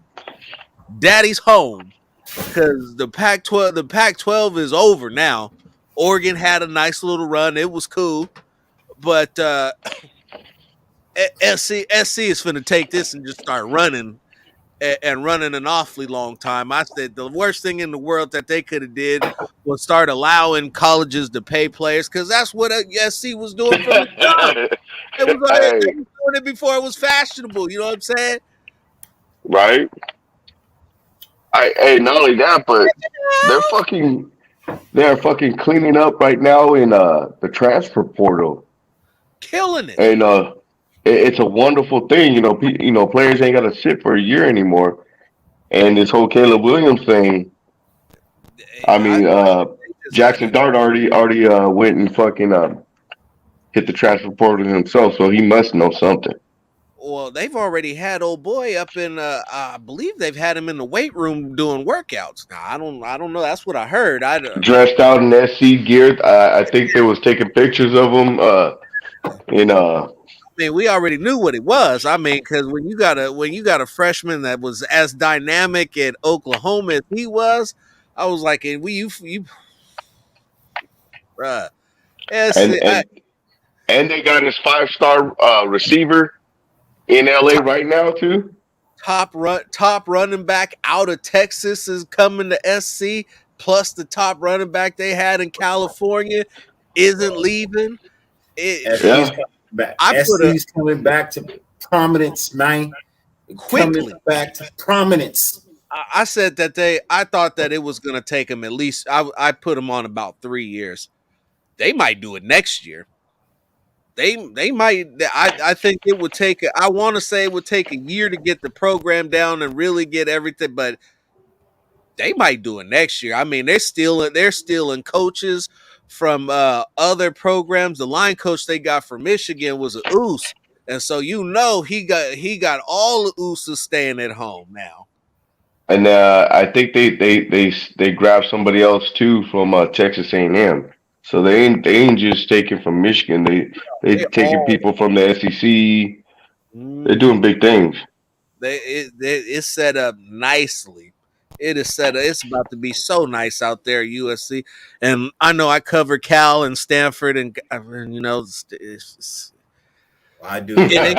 I will be covering SC. It's just there's been nothing to cover lately, and then Yeah, right. I'm 100% focused on Raider football during Raider season, bro. Like, so once the season is over, you'll see SC content from my channel. You'll see Clipper content from my channel. You'll see Dodger content. You'll see fucking Kings content. Like not Kings basketball, Kings hockey. Kings You know what I hockey. mean? You'll see NASCAR. You know what I mean? All during the off season, you'll see all that other shit. You know? No Laker coverage. No, you won't see no Laker coverage here. So when you do Unless that, they playing us that day.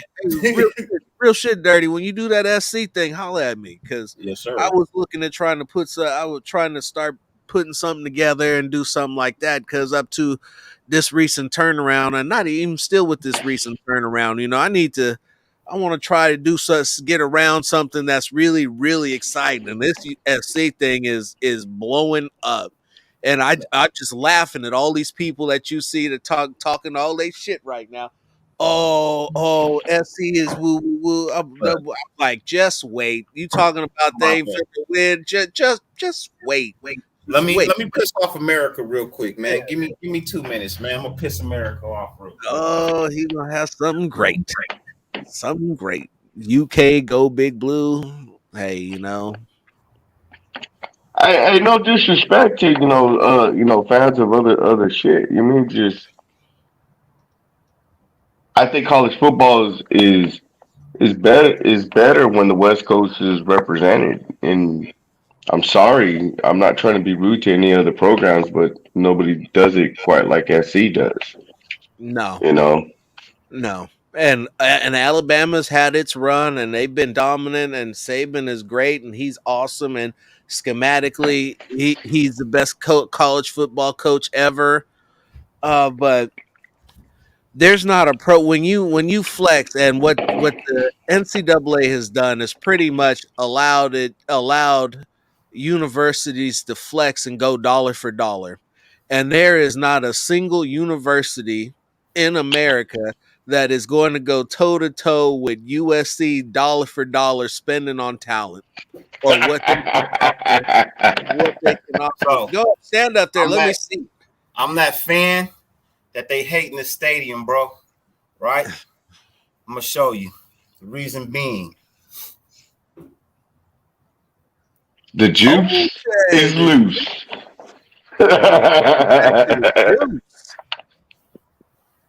Yep. I'm that fan. I still rock the fucking OJ when I go to the Coliseum. You can't tell me to take it off. You can kiss my ass. I still rock the OJ when I go out. I'm a Reggie guy. I'm a huge Reggie guy.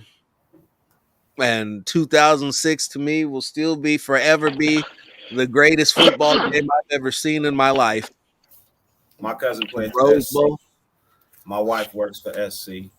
My uncle coached. Well, my uncle was an athletic director for SC. I got friends that went to SC. Mm-hmm. Like, University of South Central, bro. That's where I'm from.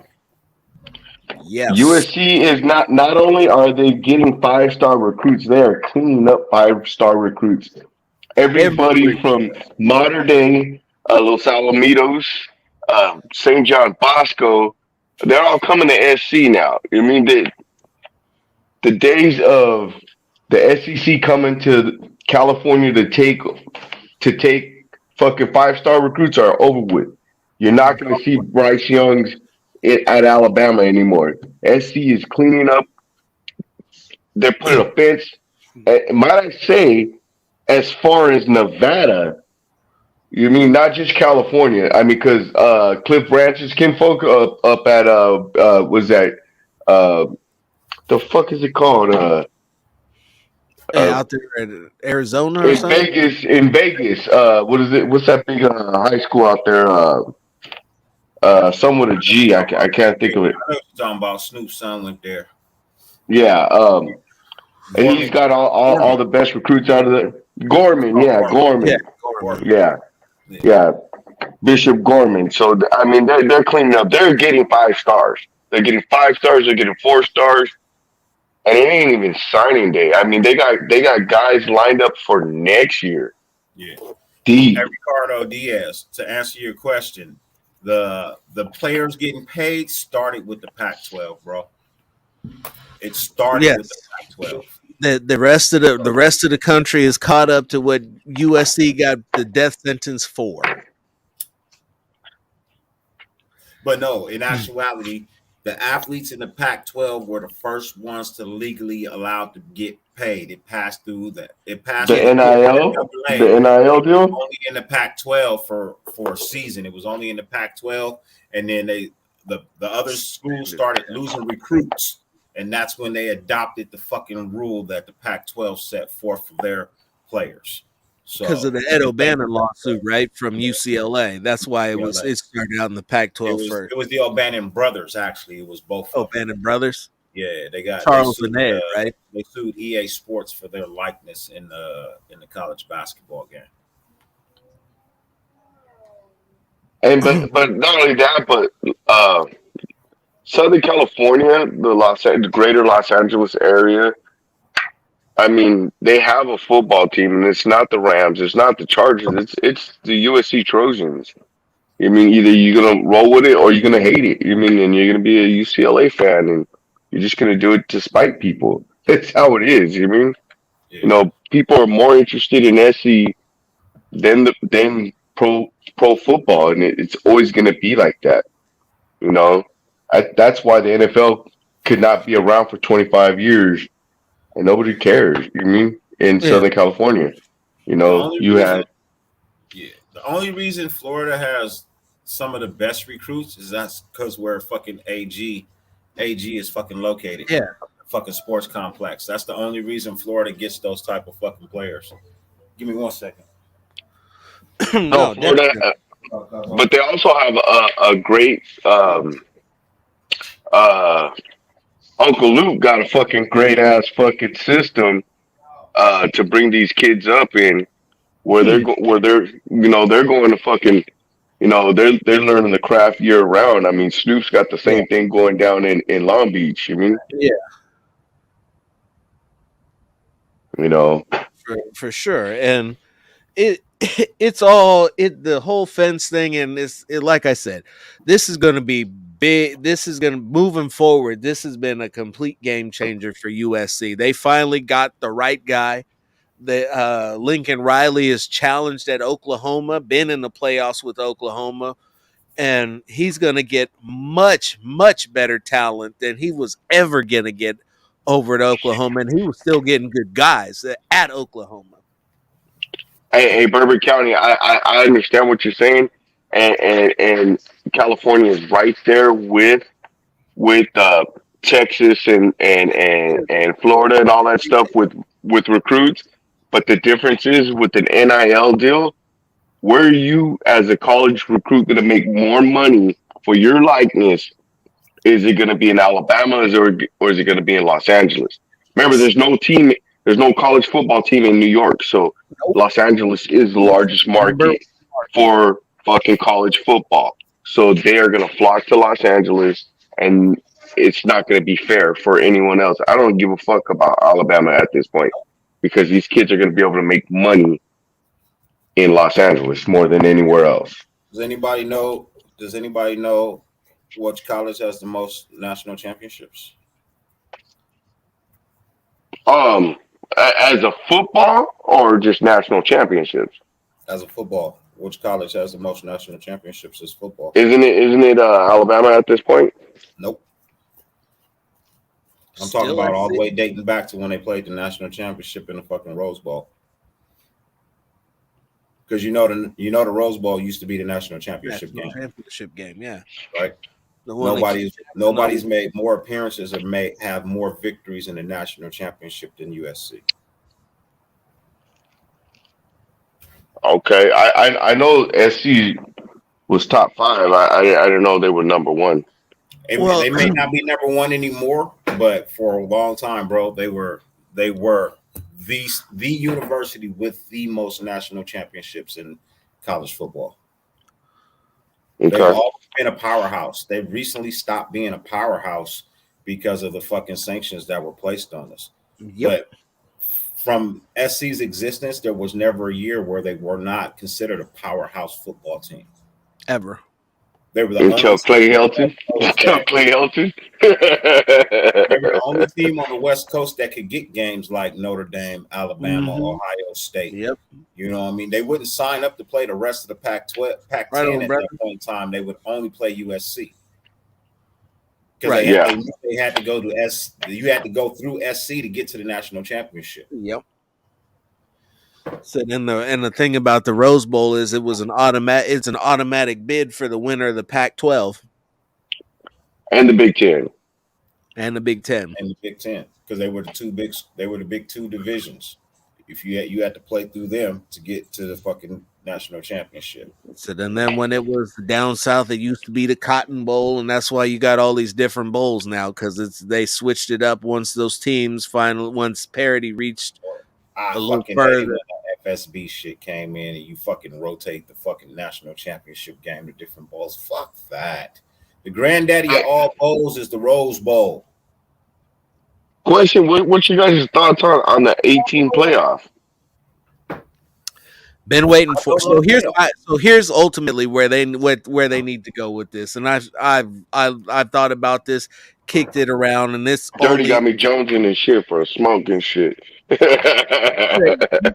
gotta have in order to make this thing work, you gotta forget about rankings. Rankings sound cool and all. You gotta go with conference champions. If you don't win your conference, you don't deserve to get in. Now what you have in this particular year would be the inverse to the exception to that rule where Georgia beat Alabama after losing to Alabama in the conference championship. Now you should have. I think you got You got what 5 power conferences, and then you need to add an at-large bid, maybe 2, and then give the number 1 seed a bye, and that would be how you would make that work. Hey, most college coaches don't believe in playing defense. No, not at this stage anymore. Very few of them do, and Every that's why every when you off- find every powerhouse football team in college is an offensive plus team, bro. Georgia was that proven it was that proven X factor, bro. That's it. Georgia's D was fucking sick. But so Cincinnati's, because I was looking at the offense and I was expecting to see a lot from Spencer, or not Spencer, but Desmond Ritter.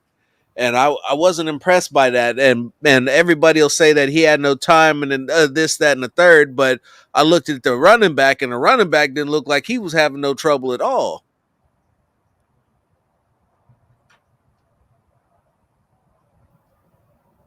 Am I frozen? Yale, bro, Yale.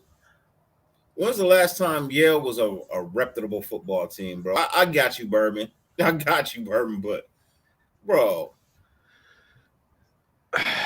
Yale.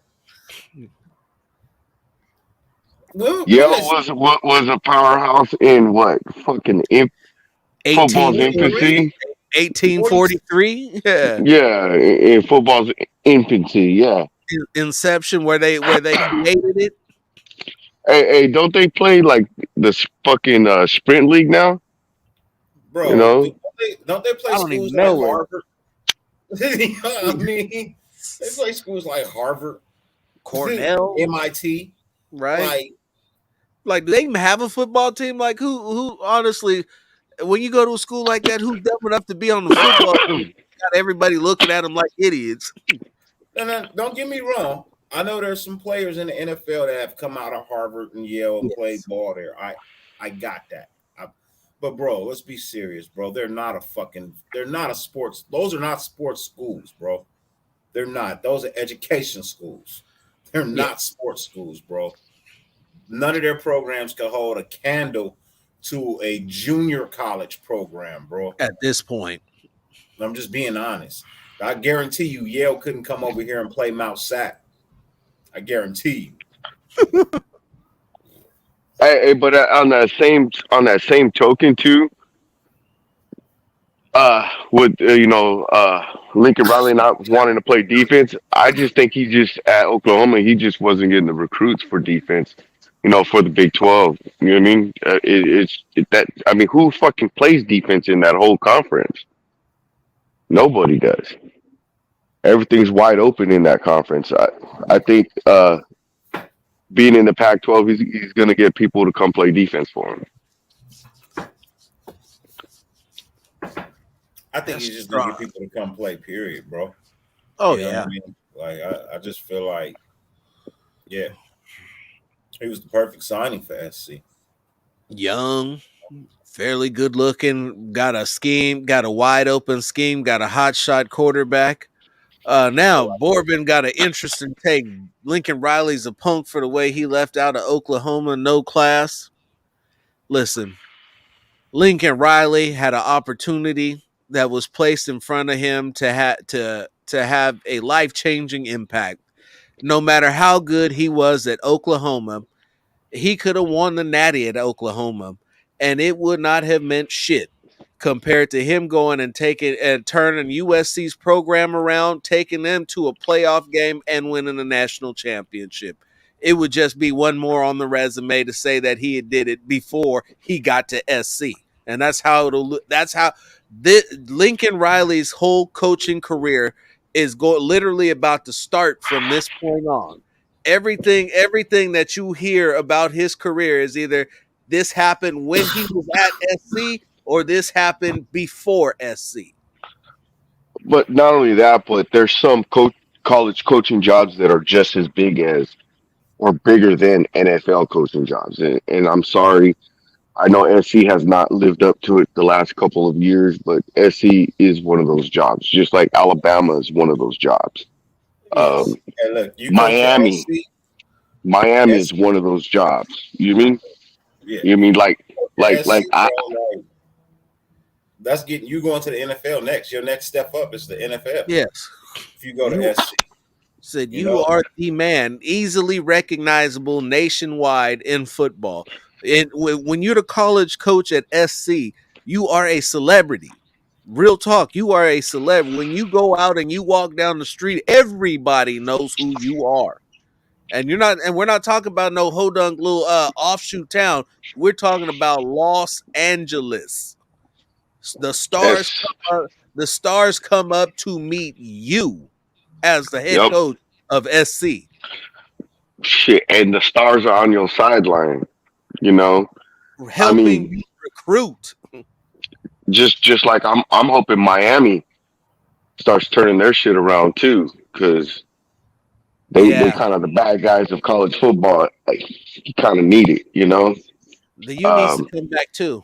The U definitely needs to come back, and I just don't. They can't get it right, and I don't understand. It's like you look at that conference, and okay, Clemson is running, but Clemson come back to earth now. So that ACC is wide open. They got to get that under control and make it happen. oh yeah, I think Cristobal came from didn't he used to play for Miami, right? Might Mario have. Cristobal. Yeah, I think he played for Miami. I mean, if a school can uh put up a fence around Southern Florida, dude, I mean, they're gonna have a bunch of great recruits. Yeah, I Yeah, mean, you're gonna be able to put together a great football team. great football team. hey BF boy, do you have any idea how hard it is to recruit when you've been sanctioned? When more than half of your scholarships have been taken from you? Yep. When you're limited on how much you can go out and recruit, They how much called you it can actually talk to people, like bro, who you can hire. Nobody wants to come coach no where they under can't recruit because they're sanctioned on their recruiting. It's bro, come on. Now we don't have any sanctions. We're all done. We got a great recruiting head coach. He knows what he's doing. And we have people already transferring in, plus people already signing letters of intent. mm-hmm. Like, Five I get what stars, you're saying. 5 stars. You sound like you might be like a UCLA fan or something like that, or Notre Dame fan. you might be a Notre Dame fan. You It know, just I don't know. just Hey, wait. hey, here's a kicker for Notre Dame. Like that's the enemy. I respect the enemy and all. You're not going to get the same football players at Notre Dame because of academics as you're No, going to be able to get at Alabama, SC, uh, Miami. You're just not. Even Oregon. I mean, they're going to. There's too many academic restrictions at Notre Dame. Why do you think their head coach fucking left for fucking LSU? Because he hmm can be able to fucking recruit a hell of a lot easier and better. So BF Boyd, here's the funny thing about that, bro. Yeah, that all of that happened while Pete Carroll was there, but the sanctions didn't come out till 5.5 years after he left. Yep. Well, at least the rumors of that taking place didn't come out till like 5 years after he left, and we didn't even get We didn't even get sanctioned. So no. 2 3 years later. Yeah. No. Not only 2 or 3 years later, but when Reggie Bush wasn't even in the NFL anymore. Nope. He's a Ducks fan. That's your answer, Dirty. Oh, okay, yeah, it makes sense. It I'm does. Hey, It does. Hey, hey, continue hey, your shit, BF. Continue talking your shit. Cause the Ducks run is finna come to an end, bruh. You got real big problems because you ain't got no quarterback. Because the kid you got now is not it, and I think he was a senior. You got some real problems coming up real quick. matter of USC fact, is didn't Cal damn near give fucking Oregon the business? Cal? yeah. Well, I mean, Cal. they beat Well, SC look, this I year like too. I low key like the Ducks though, bro. At least their uniforms. And They, they then one of my favorite rappers' son is your running back. You know what I mean? So I gotta give you love on that, bro. You know what I mean? Young Big Boy is your running back, bro. From Outcast. I'm just saying, bro. Yeah, yeah. If y'all didn't know, the running back for the Oregon Ducks Oh, is oh, but also SC when SC is doing better, it actually promotes the whole Pac-12. I mean, it raises the stakes with throughout the Pac-12. Also, I know another program that's going to be elevated by SC is going to be Utah. yep. Utah is fucking. They are coached well. They recruit Number one well. competition. You know what I mean? So I mean, the people don't get into fucking SC. They're probably going to flock to Oregon Oh, in and to Utah. fucking Utah. yeah. To be the main competition. It just helps the Pac-12 period. A lot of When people SC is viable. UCLA too if they can get their shit in order. You know what I mean? Yeah. UCLA can clean up too if they can get their shit in order. Don't Oh, of sleep on course. I'd don't like to sleep see on the Sun UCLA Devils. get back on too. Yeah, I would too, but don't sleep on the Sun Devils. You No, know no, what I not at mean? all. Don't sleep on the Wildcats. You know what I mean? Now, I I'm thought gonna sleep on the Wildcats. I'm gonna sleep on the Wildcats, though. Yeah, not the look, not the Sun Devils, but the yeah. Wildcats. Yes. I the reason Washington cows in my State. some cows in my Them backyard. too. We still ain't the, worried about the Wildcats. the reason I say that is because the Wildcats are their campus is getting back to the way of old when it was like a party school and people wanted to be there. Uh-huh. Lately, people haven't wanted to be there. You know what I mean? So that's why I say don't sleep on the Wildcats making a slight comeback in the next couple of years, bro. They're not going to ever. They're never going to be a threat. But No, It'll be a much better football a program. better program. Yeah, It's it'll be a still better gonna be mid. program. It'll be mid tier. Yeah, It'll be respectable. It they'll ain't gonna still be be the nothing to it. Detroit Lions of the Yeah, Pac-12, but it'll be a yeah, little bit more respectable. I think Washington State got that under control. They like yeah, hold my beer. Hold my beer. yeah, yeah, yeah. They got well. From what I hear, Washington is trying to make a comeback too. The that's Huskies. an, that's another great Pac-12 school. It's a It's a lovely great campus. Pac-12 school, but I'm gonna need to see it. They got a long way to climb, and they're not gonna be competing with anybody because right now Cal's taking their lunch money. So is Washington. Right. So is Washington, though. You know what I mean? Not the Huskies, but the Cougars.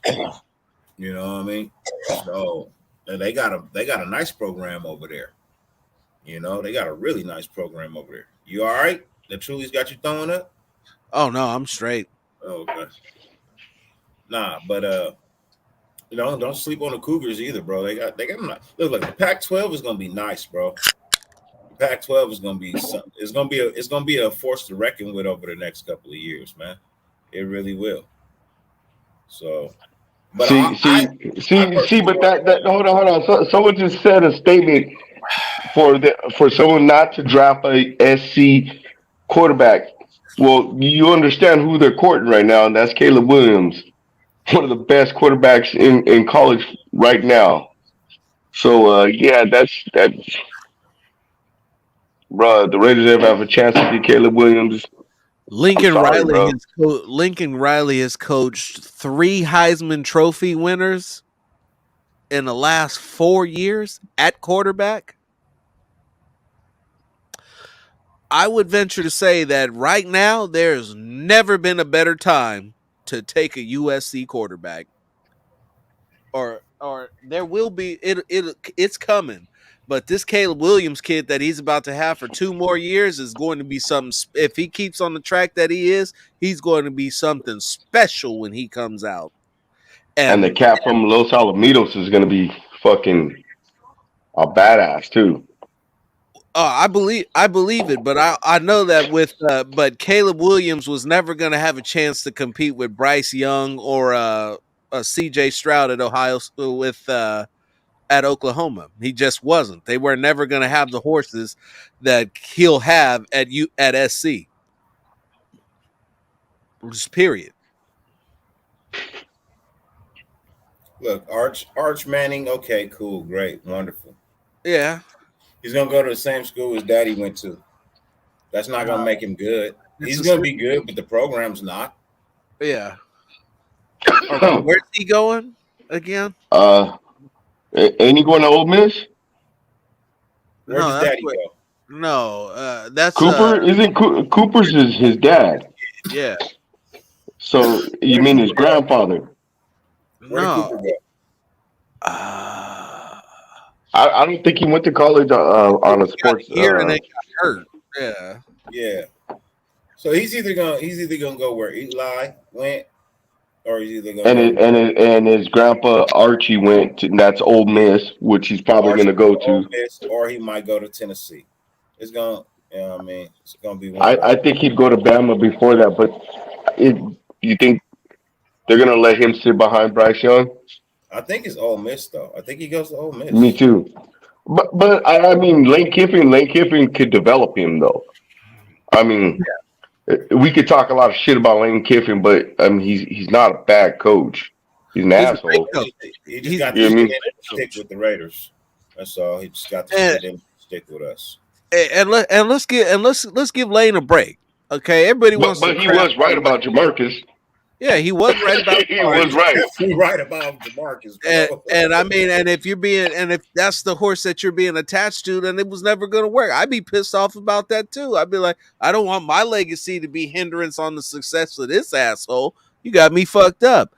But he Nah, he's doing great. football wise, in terms of football knowledge, football minds, play calling and whatnot, you're not going to get much better than Lane Kiffin. Lane No. Kiffin is excellent in what he does and running an offense. In fact, what he's done at lesser programs, it's amazing that the only job that he's managed to be able to land is Ole Miss. I don't know why Miami didn't offer him the job. No. Miami offered him the job. Did they? I think he stuck around because of Arch Manning, though. Oh, I think that's why he stuck around at Ole Miss. I'm telling you, And that's right what now, he's doing, bro. He's going to Ole Miss. He's gonna follow in his uncle and his I motherfucking believe it. granddaddy's footsteps, bro. I believe it. So, he is. he ain't ever gonna go to school. He ain't ever gonna do a fucking thing. Ever. But look, regardless of all of that, bro, I'm telling you, the college football that I want to watch for the next couple of years is the motherfucking black college football, bro. That's Yeah. it. Woo. That's Dion, it, Landon bro. Dion was huge for them. And the funny thing about it is, he went to Jackson. There was a dude that I had scouted a couple way back, about 5 years ago, as a defensive end coming out. And it was actually him and Hendrickson were my two offshoots that I liked. I watched their game and liked what they had to offer. His name was Javancy Jones. And so Dion went down there, and that program is just completely turned around. It's got life in it. Not only that, but it's put the HBCU back on the map again. Bro. No, he's bringing life into the HBCU. And he's bringing I only big see him stuff. leaving Jackson State for fucking Florida State. Mm. That I no, I mean, he could. That would be the natural thing to do, but I think that he wants to stay at the HBCUs and make a difference down there. I think for him it's not quite about coaching a championship program or winning. Yes, he wants to win, don't get me wrong, but he's trying to give back and do so and work wonders in his own community. Well, see, here's the one thing you gotta understand, Bourbon, with that question that you asked, because I know what you're hinting at. Dion's not worried about the money, bro. No, he got money. He don't need money. Not worried. Dion's not going anywhere, bro. Yeah. He doesn't need the big schools. What he needs, Dion has always been a builder. He built in Atlanta because they weren't shit. He built in Atlanta. You know Built what I mean? Florida State. Built Florida State. You know what Why I mean? everybody was going to the U. Everybody was going to the U. And what was San Francisco lacking to get that Super Bowl they was looking for? Dion. Corner. Dion. Fucking corner. They got Dion. They got their shit. What was Dallas lacking when they went and needed a Super Bowl? A Dion. fucking corner. You know what I mean? That's what Dion does, bro. Dion goes where Dion's needed, not where Dion has to be. He tried that shit with Washington. Washington could have been good, but that was a lazy fucking team. And they still weren't. They were what, a game or two off? Yeah, they had their shit ass backwards. You know what I mean? They should have had Ryan Clark playing, and they didn't. You know what I mean? Like, this is a whole bunch of shit took place in. You know what I mean? Hainsworth wasn't fucking worth the dime they gave him. You know, he's like this. Ooh. Just a bunch of shit. You know what I mean? The only one that panned out over there, I think, was Fletcher Cox. Yeah, and what's that outside linebacker, the pass rush, started with the O. I can't think of his name. I think he ended up in Tennessee for a minute also. I don't know. Just look, if the NFL reached out and gave more black college players an opportunity to at least come to the NFL Combine, you see a bunch more of them in the NFL. Oh, so, for sure, without a doubt. You know I mean? Remember, so that's question, that question that you asked right there, my friend, that's up to the NFL, bro. You know what I mean? I think he has the talent to be there, but you know, once again, it's a black college. Somebody will give him a shot. At this day and age, the scouts are much more receptive to finding talent from anywhere. They don't just qualify it as, oh, you're in this little itty bitty conference. Fuck you, you can't get a sniff. If you can play, they'll find you in Egypt. They're finding football players in Germany now. They're trying to expand the game worldwide so they can continue to find more players. Even at one point the Niners brought in a rugby player. Yeah, the best rugby player in the world. So the teams are finding talent anywhere. Yeah, they are. Well, I'm just saying there should be more invites to the combine extended to black college players. That's all. It's a very, very far and few that are. They actually have their own. If I recall, because they're not invited to the NFL. You know what I mean? So they literally had to do their own little small combine, and that shit just started. You know what I mean? Hey, now there's a lot of Hall of Famers that came out of HBCU. So Yep. bro. I mean, First, you got first Walter black quarterback Payton, to win a Art Super Shell, Bowl. The first black quarterback to win a Super Bowl came out of Doug Grambling. Williams. Yeah, it came out of Grambling. Yeah, He came out of Grambling. You know what I mean? Shit. The old man Willie played for Grambling. Mm-hmm. You know what I mean? Old man Willie Brown played for Grambling. Grambling and Art Southern, where it Shell, was at. Walter Payton. Yeah. Uh, yeah, I mean, remember the Raiders and Chiefs were, in the early '70s was drafting out of the HBCUs before anybody else was. You know, I mean, that was one of the biggest reasons why they rose to prominence the way they did. The AFL was drafting out of the black colleges, man, Yep. because the NFL wasn't giving them shots, but the other owners, AFL owners, saw talent and was fucking giving them shots, bro. You know what I mean? And that's why I don't understand why they can't fucking continue to give them shots, bro. Because some I of these don't. players, bro, they're fucking ridiculously good. You know, they're just in a pool with less talent. That's all. You know. Hey, that is a good question. Where do you guys think the two Alabama receivers fall at in the NFL draft? Do you think they're second rounders now, maybe late first rounders? Guys aren't they're not falling anymore. If you got an injury that you can heal from, it's not like it used to be where you had a knee injury and now all of a sudden we don't touch you, you're off limits. Now it's let's look at the injury. If it's one that can heal up before training camp, it won't matter. They'll still go top 15.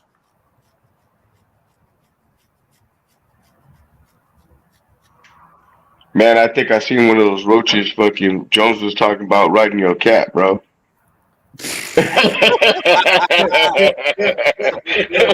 He had a cowboy hat on and everything.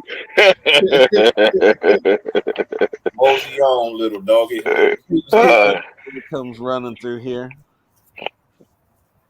These things, I tell you. Man, oh man.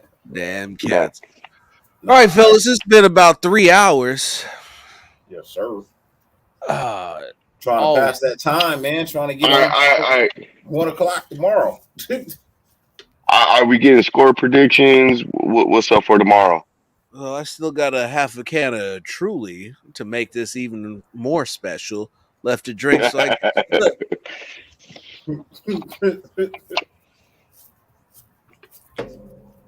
No oh, score man, predictions. I'm gonna have to find Tony and get his name and his contact because I need Tony up in here.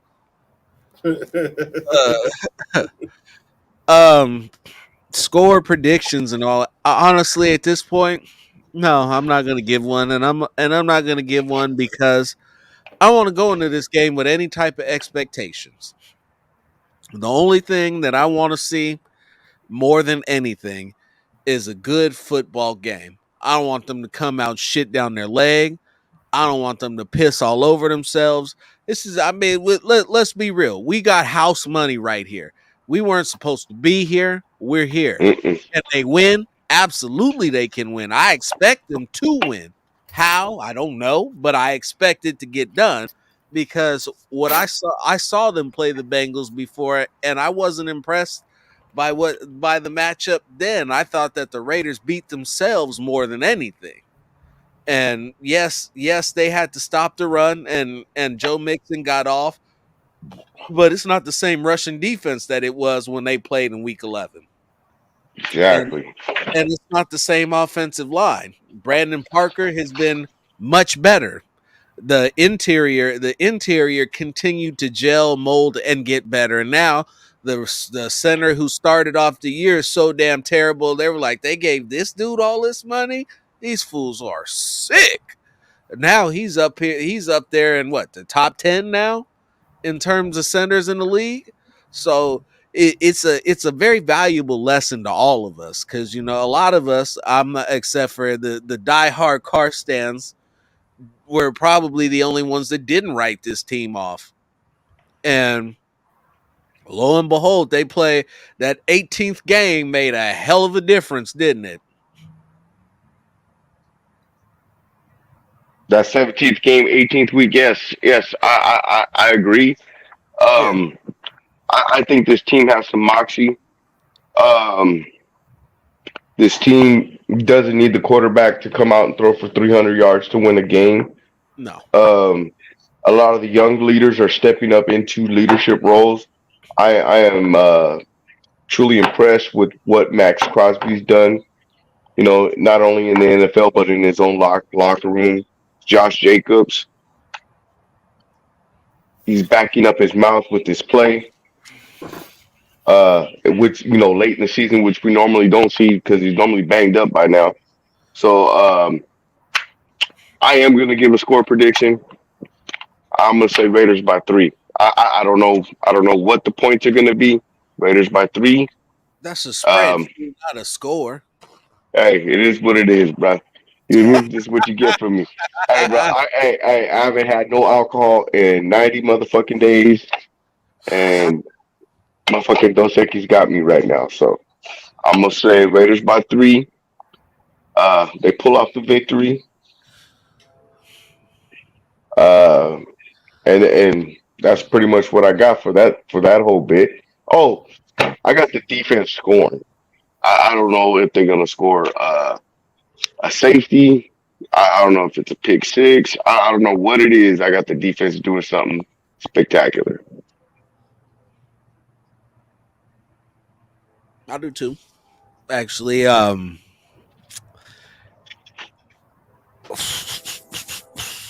if I had to make a score prediction, I would say I'd probably agree, probably go with Brian here and say it's probably going to be a 24-20 game. I think that they'll get to it's not it's going to be a challenge because the weather is going to be so bad. It's going to be so cold, and I expect both teams to come out and play hard on defense. The Raiders have incurred scoring difficulties and gone on droughts, and so that makes it harder to write off. Expect them to come out and just blow Cincinnati away. But I also know that they were able to nearly completely grind out Cincinnati's offense and hold them to 288 yards, I believe, in that first matchup. So even when they put up the 32 points, they still didn't break 300 yards of total offense with Joe Mixon running for 130.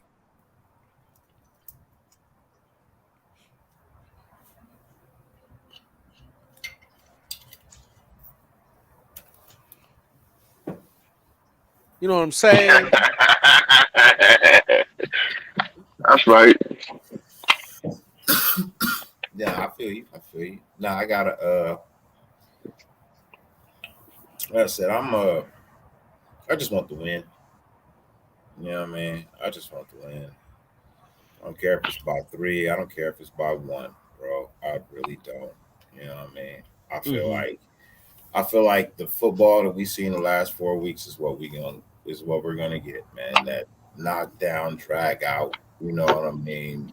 Fight to the end type football, bro. Like I think I think the NFL wrote it that way, man, because it's just, bro. I don't know any game that's aired this year that has been more exciting than the ones that we've played, bro. We've been how many times we've been to the motherfucking overtime this year? Too 4, many. 5 Too actually, many. 5. 5 times now. 5 times we've been in overtime this year, bro. There's nothing more exciting than a fucking Raider game this year. Nothing at all. Nerve wracking for sure.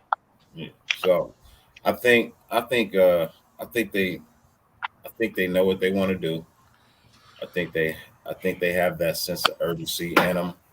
Um, like I said, I feel like the last couple of weeks, bro, I've been seeing passion. I've been seeing a sense of urgency. I've been seeing a sense of of want. You know what I mean? You know, so I just hope they stay that way, man. You know what I mean? I just hope they stay that way. And yeah, probably be exactly what it's been the last 4 weeks, man. You know what I mean? Exactly what it's been. and that's the beautiful thing about it, and that's how you know that they're playing a better brand of football is that they don't need to change anything. They don't need to do anything special. They need to keep doing the same thing that they've been doing, which looks like it's the easiest style of football for them to play. And that's Yeah, from big boy football time. And man, do I love big boy football. Hey, Batman, you should put bold takes in front of your statements, bro. You gotta put pound bold takes in front of your statements, It's man. and that still wouldn't even say how bold they were. Like this man said they were getting ready to get shut out. I was like, don't put that on the defense, bro. Bro. He said I'm they with gonna it though. I'm with it though. With I'm it, with I it. hear you. I'm, I I'm hey, with appreciate hey, it. the love. shout I'm you out. saying Hey, passion, but Hey, if it you happens, mean I'll shout shit? you out. I'd be like, we was over here talking Say shit. less, homeboy. say they won't convert any third downs. My man hit the Babe That's Ruth a on tough they one, bro. ass.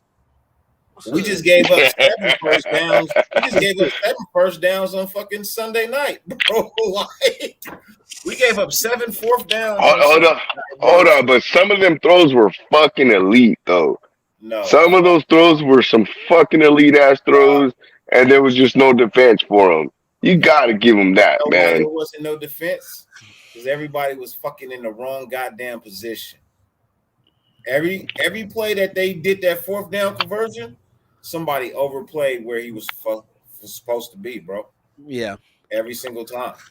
Somebody was Uh, not where they were supposed to. Look, you cannot put two defensive backs on one man and have them play at the same level.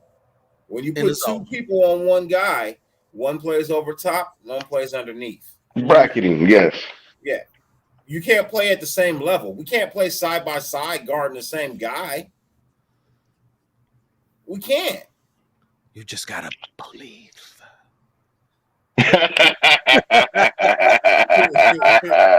You just gotta. Hey, hey, on the real though. I promise you.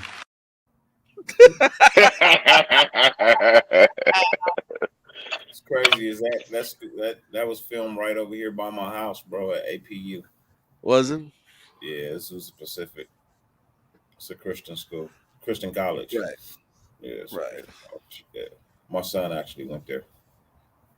Yeah, I'm actually over here by Pacific or towards that area. Okay. Oh, that fourth and 21 now? Hold on. That fourth and 21, I am gonna say this.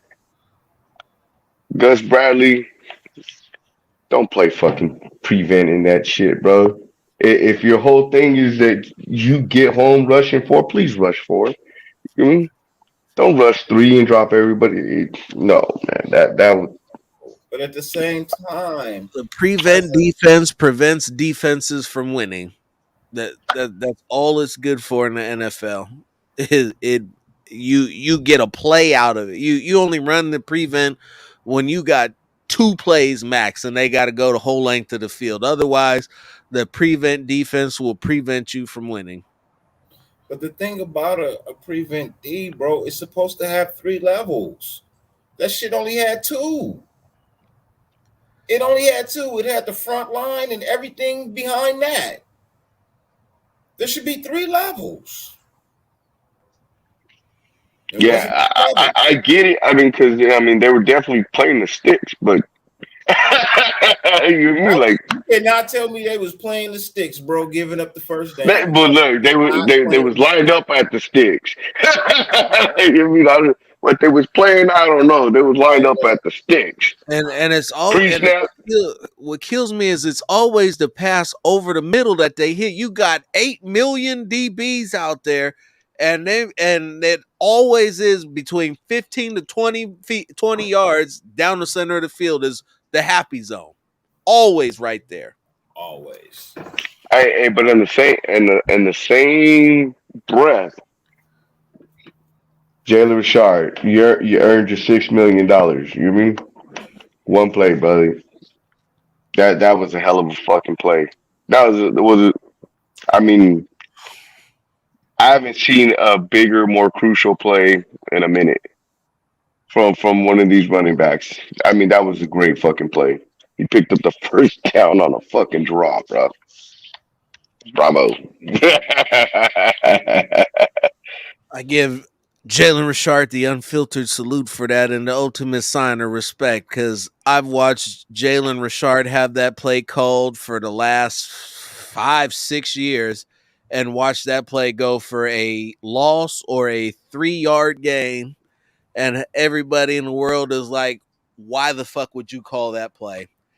And the when we needed it most to keep the season going was the one time that he's busted out a 20+ yard run His since rookie season, the first carry of 2016. his career. Yeah, against New Orleans when he took it to the house. To the house, the first carry of his career, which went 75 yards, and we were like, "Oh shit, this dude is good." We may have found something. Yeah, we've Yeah, been waiting for that shit since yeah. since 2016. That's the thing. You guys have been waiting Since for it, week right? 3. But I haven't. Because where has he always been on our roster? He's always Third. been a number 3 back, right? Yeah. He's always been a number 3 back. Reason being, he's not that big, bro. No. But he knows how to block. And if you give him the ball in open space, he's going to fucking create. His career is based on being a third down back. That is what his career is. He was never going to be a starter for anybody. I knew that in his rookie year coming in as an undrafted free agent. He was never going to be anybody's starter. But No. I did realize early in his career that he is going to be a phenomenal third down back. And that is why I respect Jalen Richard by keeping his job as long as he has as a fucking third down back. And he's taking buku bucks for a third down back. So I if the mean, team is willing to throw you that amount of money and you're a third down back, you gotta fucking be worth it. And he has proven every fucking year that he is worth every fucking dime we give him. Because when we ask of him to do his job on third down, he always fucking does it. Now Yeah, he's had some fumbles at some peculiar fumbles. times. Fumbles. Times. That's what we call him. We call him Fumbles. That's his nickname. But he did make up for it a couple of times. yeah. A couple of times. Not every time. A few. How many touchdowns he got as a total? Listen, that man still got more fumbles in one season than he's got total touchdowns in his career. Now hold on, player. Now I got that. But he's come through on third downs when we needed a chip block. He's come through on third downs when we needed a short pass. We send everybody deep and clear out the underneath, throw him a little outside. He's come through at that point. You know what I mean? He's been available for us in special teams when we had nobody. You know what I mean? He's been proven to pick up a blitzing back, not even chipping, but just picking up blitzing back. You know what I mean? Like there's been plenty of times where he was supposed to go out for a route and he chose to stay and pick up a block. So DC pick up a defensive end that smoked fucking Brandon Porker's boots. You know me? His best play, you know his best play wasn't even that run. Opposite the line of scrimmage. Yep. Do you know his best don't get me wrong. I do appreciate him. That 21-yard run wasn't even his best play in the game. It was not his best play of the game. What was? He had a third down where he came out the backfield, chipped Bosa, then turned around, caught the ball, and took up off the field for a fucking first down. That was his best play of the game because Bosa wasn't even his assignment. Really? I did see where he nailed fucking Bosa in the ribs. I loved every ounce of that. Yeah. Every ounce of that. That wasn't even his assignment. But he saw that Bosa had got past dude on the left tackle. Why I'm drawing a blank. Colton Miller. Yeah. He got past Colton Miller. He was supposed to just swing out and catch a pass, but he saw that Bosa had beat Miller. He chipped Bosa, then bounced to the outside, caught the ball, and went up the field. Right. Right. I think I remember that one. Yeah, because it was an important play. It was very important play. It was in the fourth quarter. You know what I mean? So that's why I say like his best play sometimes goes unrecognized. You know, but Yeah. I understand. But you know, you're like me, bro. You know, you study the game. You know what I mean? Right. I don't just watch as a fan. I'm studying. You know what I mean? Like I'm literally looking at it like, okay, I'm not looking at it like the average fan. I'm looking at it, okay, he's playing too high. He's playing outside the box. You know what I mean? If he plays a little bit 3 yards to his left, he might have a better chance of stopping this play that's coming. You know what I mean? They're about to hit the A gap. He's over here playing C. He's out of position. Like that's how I'm looking at the game. Right. Other people aren't looking at the game like that. So So you're saying you're not watching the football? I'm not watching the football. I'm watching the Nope. field. Exactly. The I'm field. literally watching the field. The whole field. And everybody talks about pre-snap adjustments and how great it is to read the I'm like, listen, if you walk to the Post line, snaps are the best. Are the greatest. yeah, you walk up to the line of scrimmage and you can tell pretty much from a couple of keys who's doing what. And the way that they use these lineups and these spreads and all this other stuff is like, okay, if you're playing cert XY defense, which is what he's showing, these are your spots. And it really makes a difference when you're talking about one gap from B to C. That's about 3 feet of difference. And if football, which is a game of inches, and you're talking about 3 feet, that's roughly about a step and a half. You'll get one step these guys are big, so let's call it a step.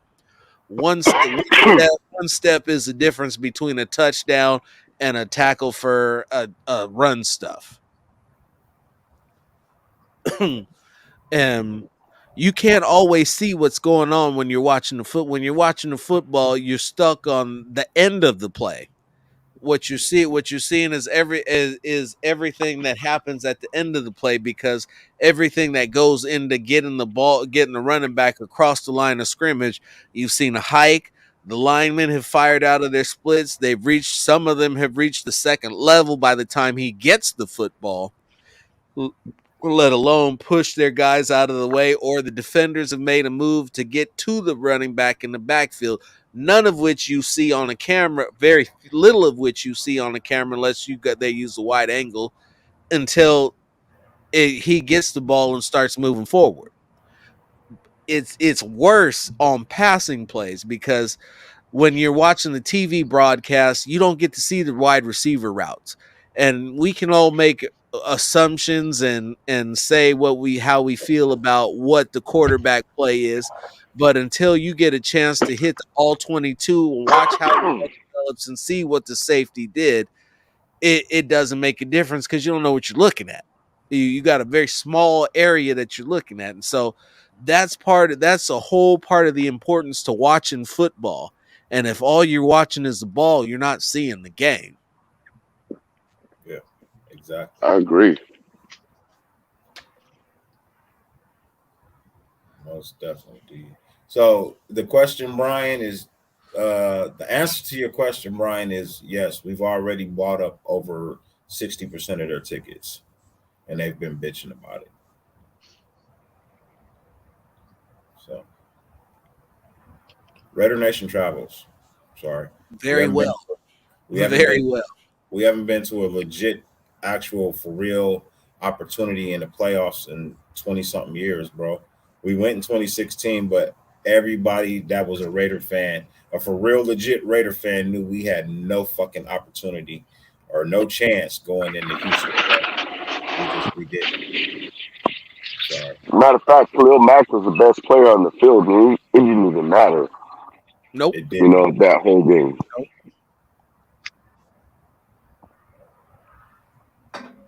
And I know we almost won the game. You know what I mean? I know we still almost won the game with the.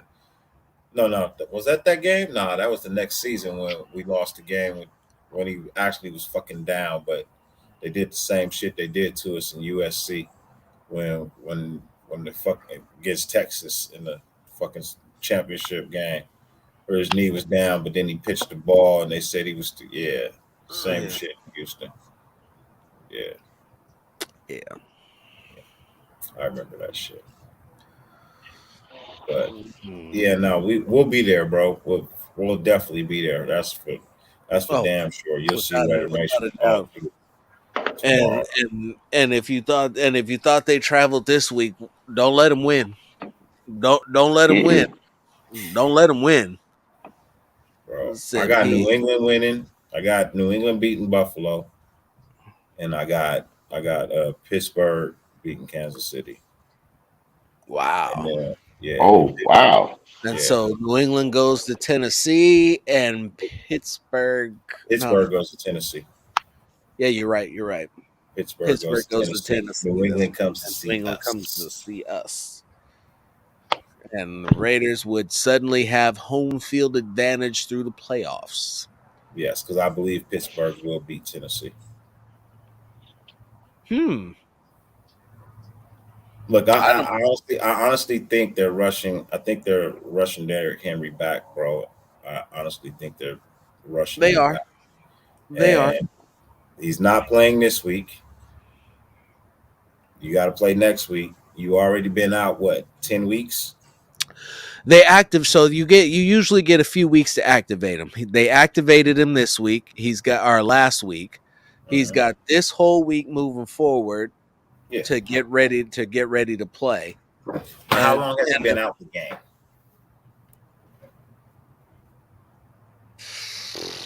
what, since week 4? Was it 4, Nah, 5? it wasn't week 4. Eh, Week mm, 8, right? no, it was early. Might It's have been like week 6. 6, week Yeah, might have 7. been 6 or 7. Yeah, Between 6 and 8, right? Between yeah, 6 and 8, yeah, right? Bro, that's going on what 16 weeks now? yeah. Well, not 16, No, but 10 like weeks. about 10, 12 weeks. about 3 months. Yeah, about 12 weeks, Yeah, about right? 3 months. Yeah. Bro, you ain't played in 12 weeks. 13 by the time you actually touch the field. Man, I'm not expecting that much from you, bro. And like I said, I honestly think Big Ben is playing for something different. It's his final year. He's not coming back next year. Big Ben is done. You know what I mean? So he's gonna give Yeah. it everything he fucking has right now. He's gonna lay And it on the line, bro. He's gonna come real close, but they have not beat us. He has not beat us at home, and I think that's how his career will end, yep. by us being the only team that he has not beat on their own home turf.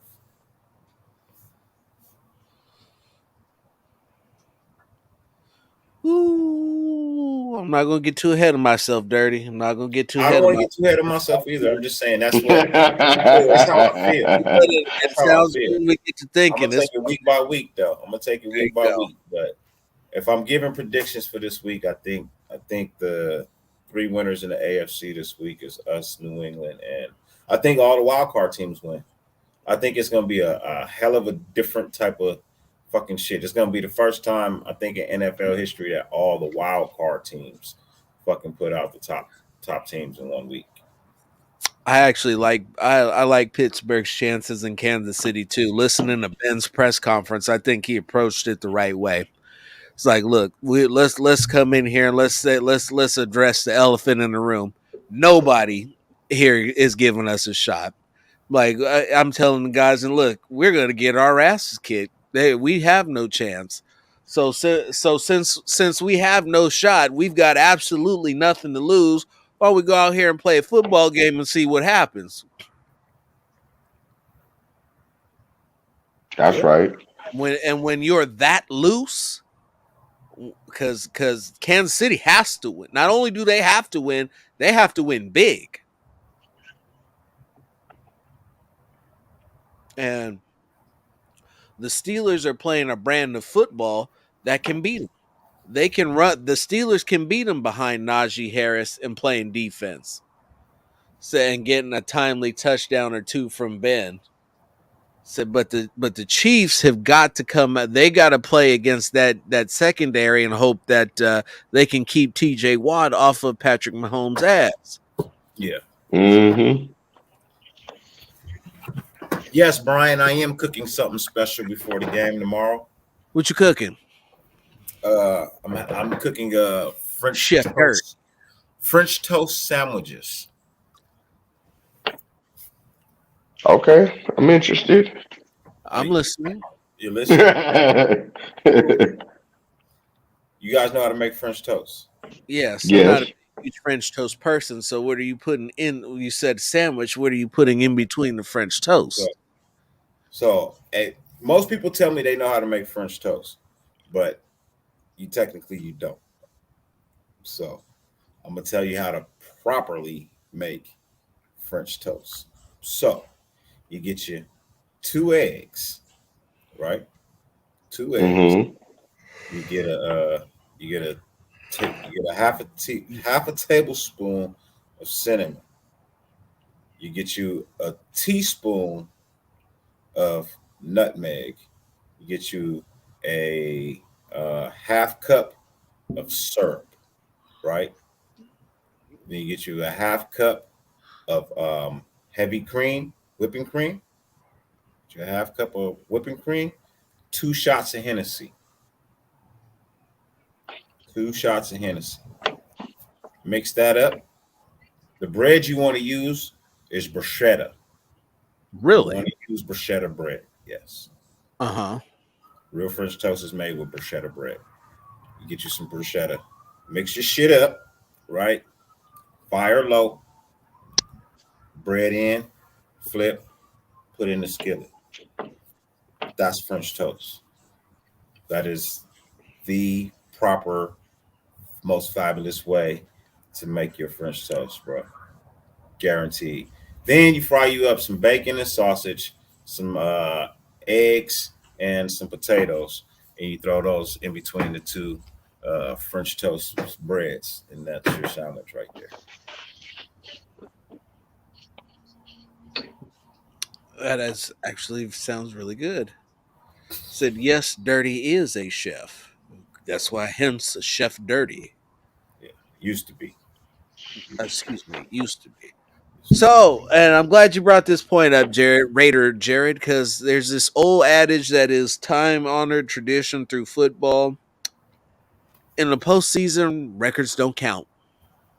Nope. What you did in the regular season don't matter because this is the postseason, and every all you got to do is win and continue playing.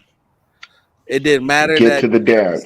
yeah, it doesn't matter that Kansas City won as many games as they did. It didn't matter that the Steelers tied a game against Detroit. All that matters is that they're here with an opportunity to beat the Kansas City Chiefs, which has seemingly developed a problem stopping the running game. If you watch Denver run all over Kansas City, damn near beat them on the ground because they sure didn't get nothing out of Drew Lock until the end of the game when it was almost out of reach anyway. The Pittsburgh Steelers have the pedigree, have the experience to beat Kansas City. If they can slow them, if they can stop them on defense, slow them down, get to the quarterback, and run the football, they can win this football game rather handily.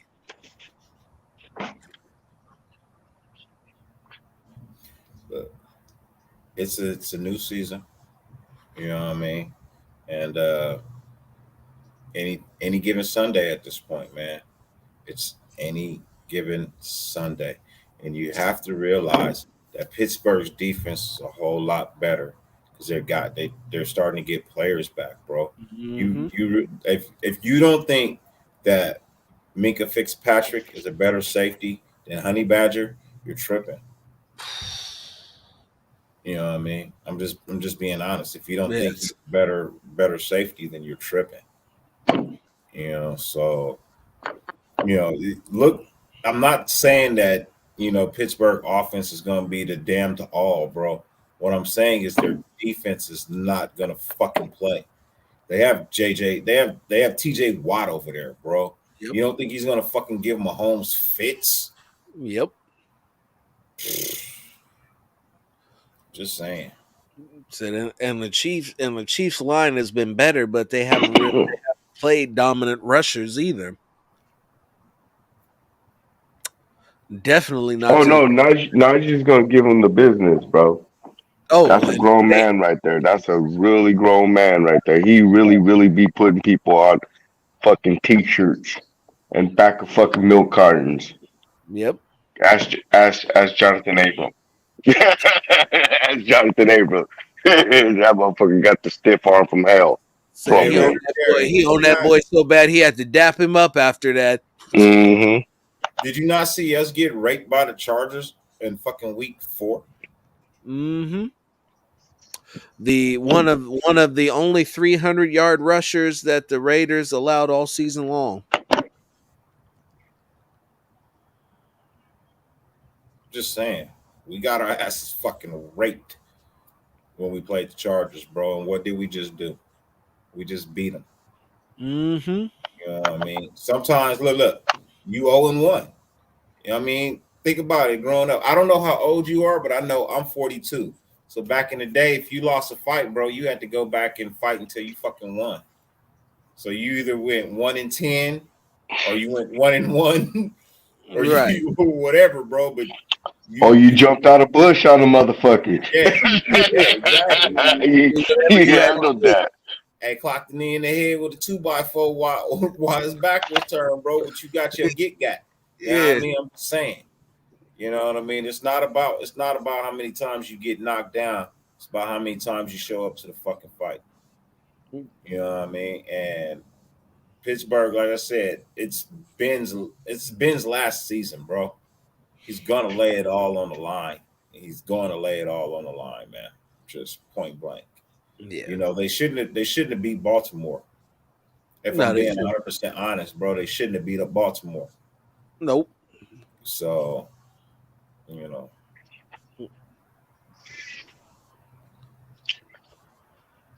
Oh shit.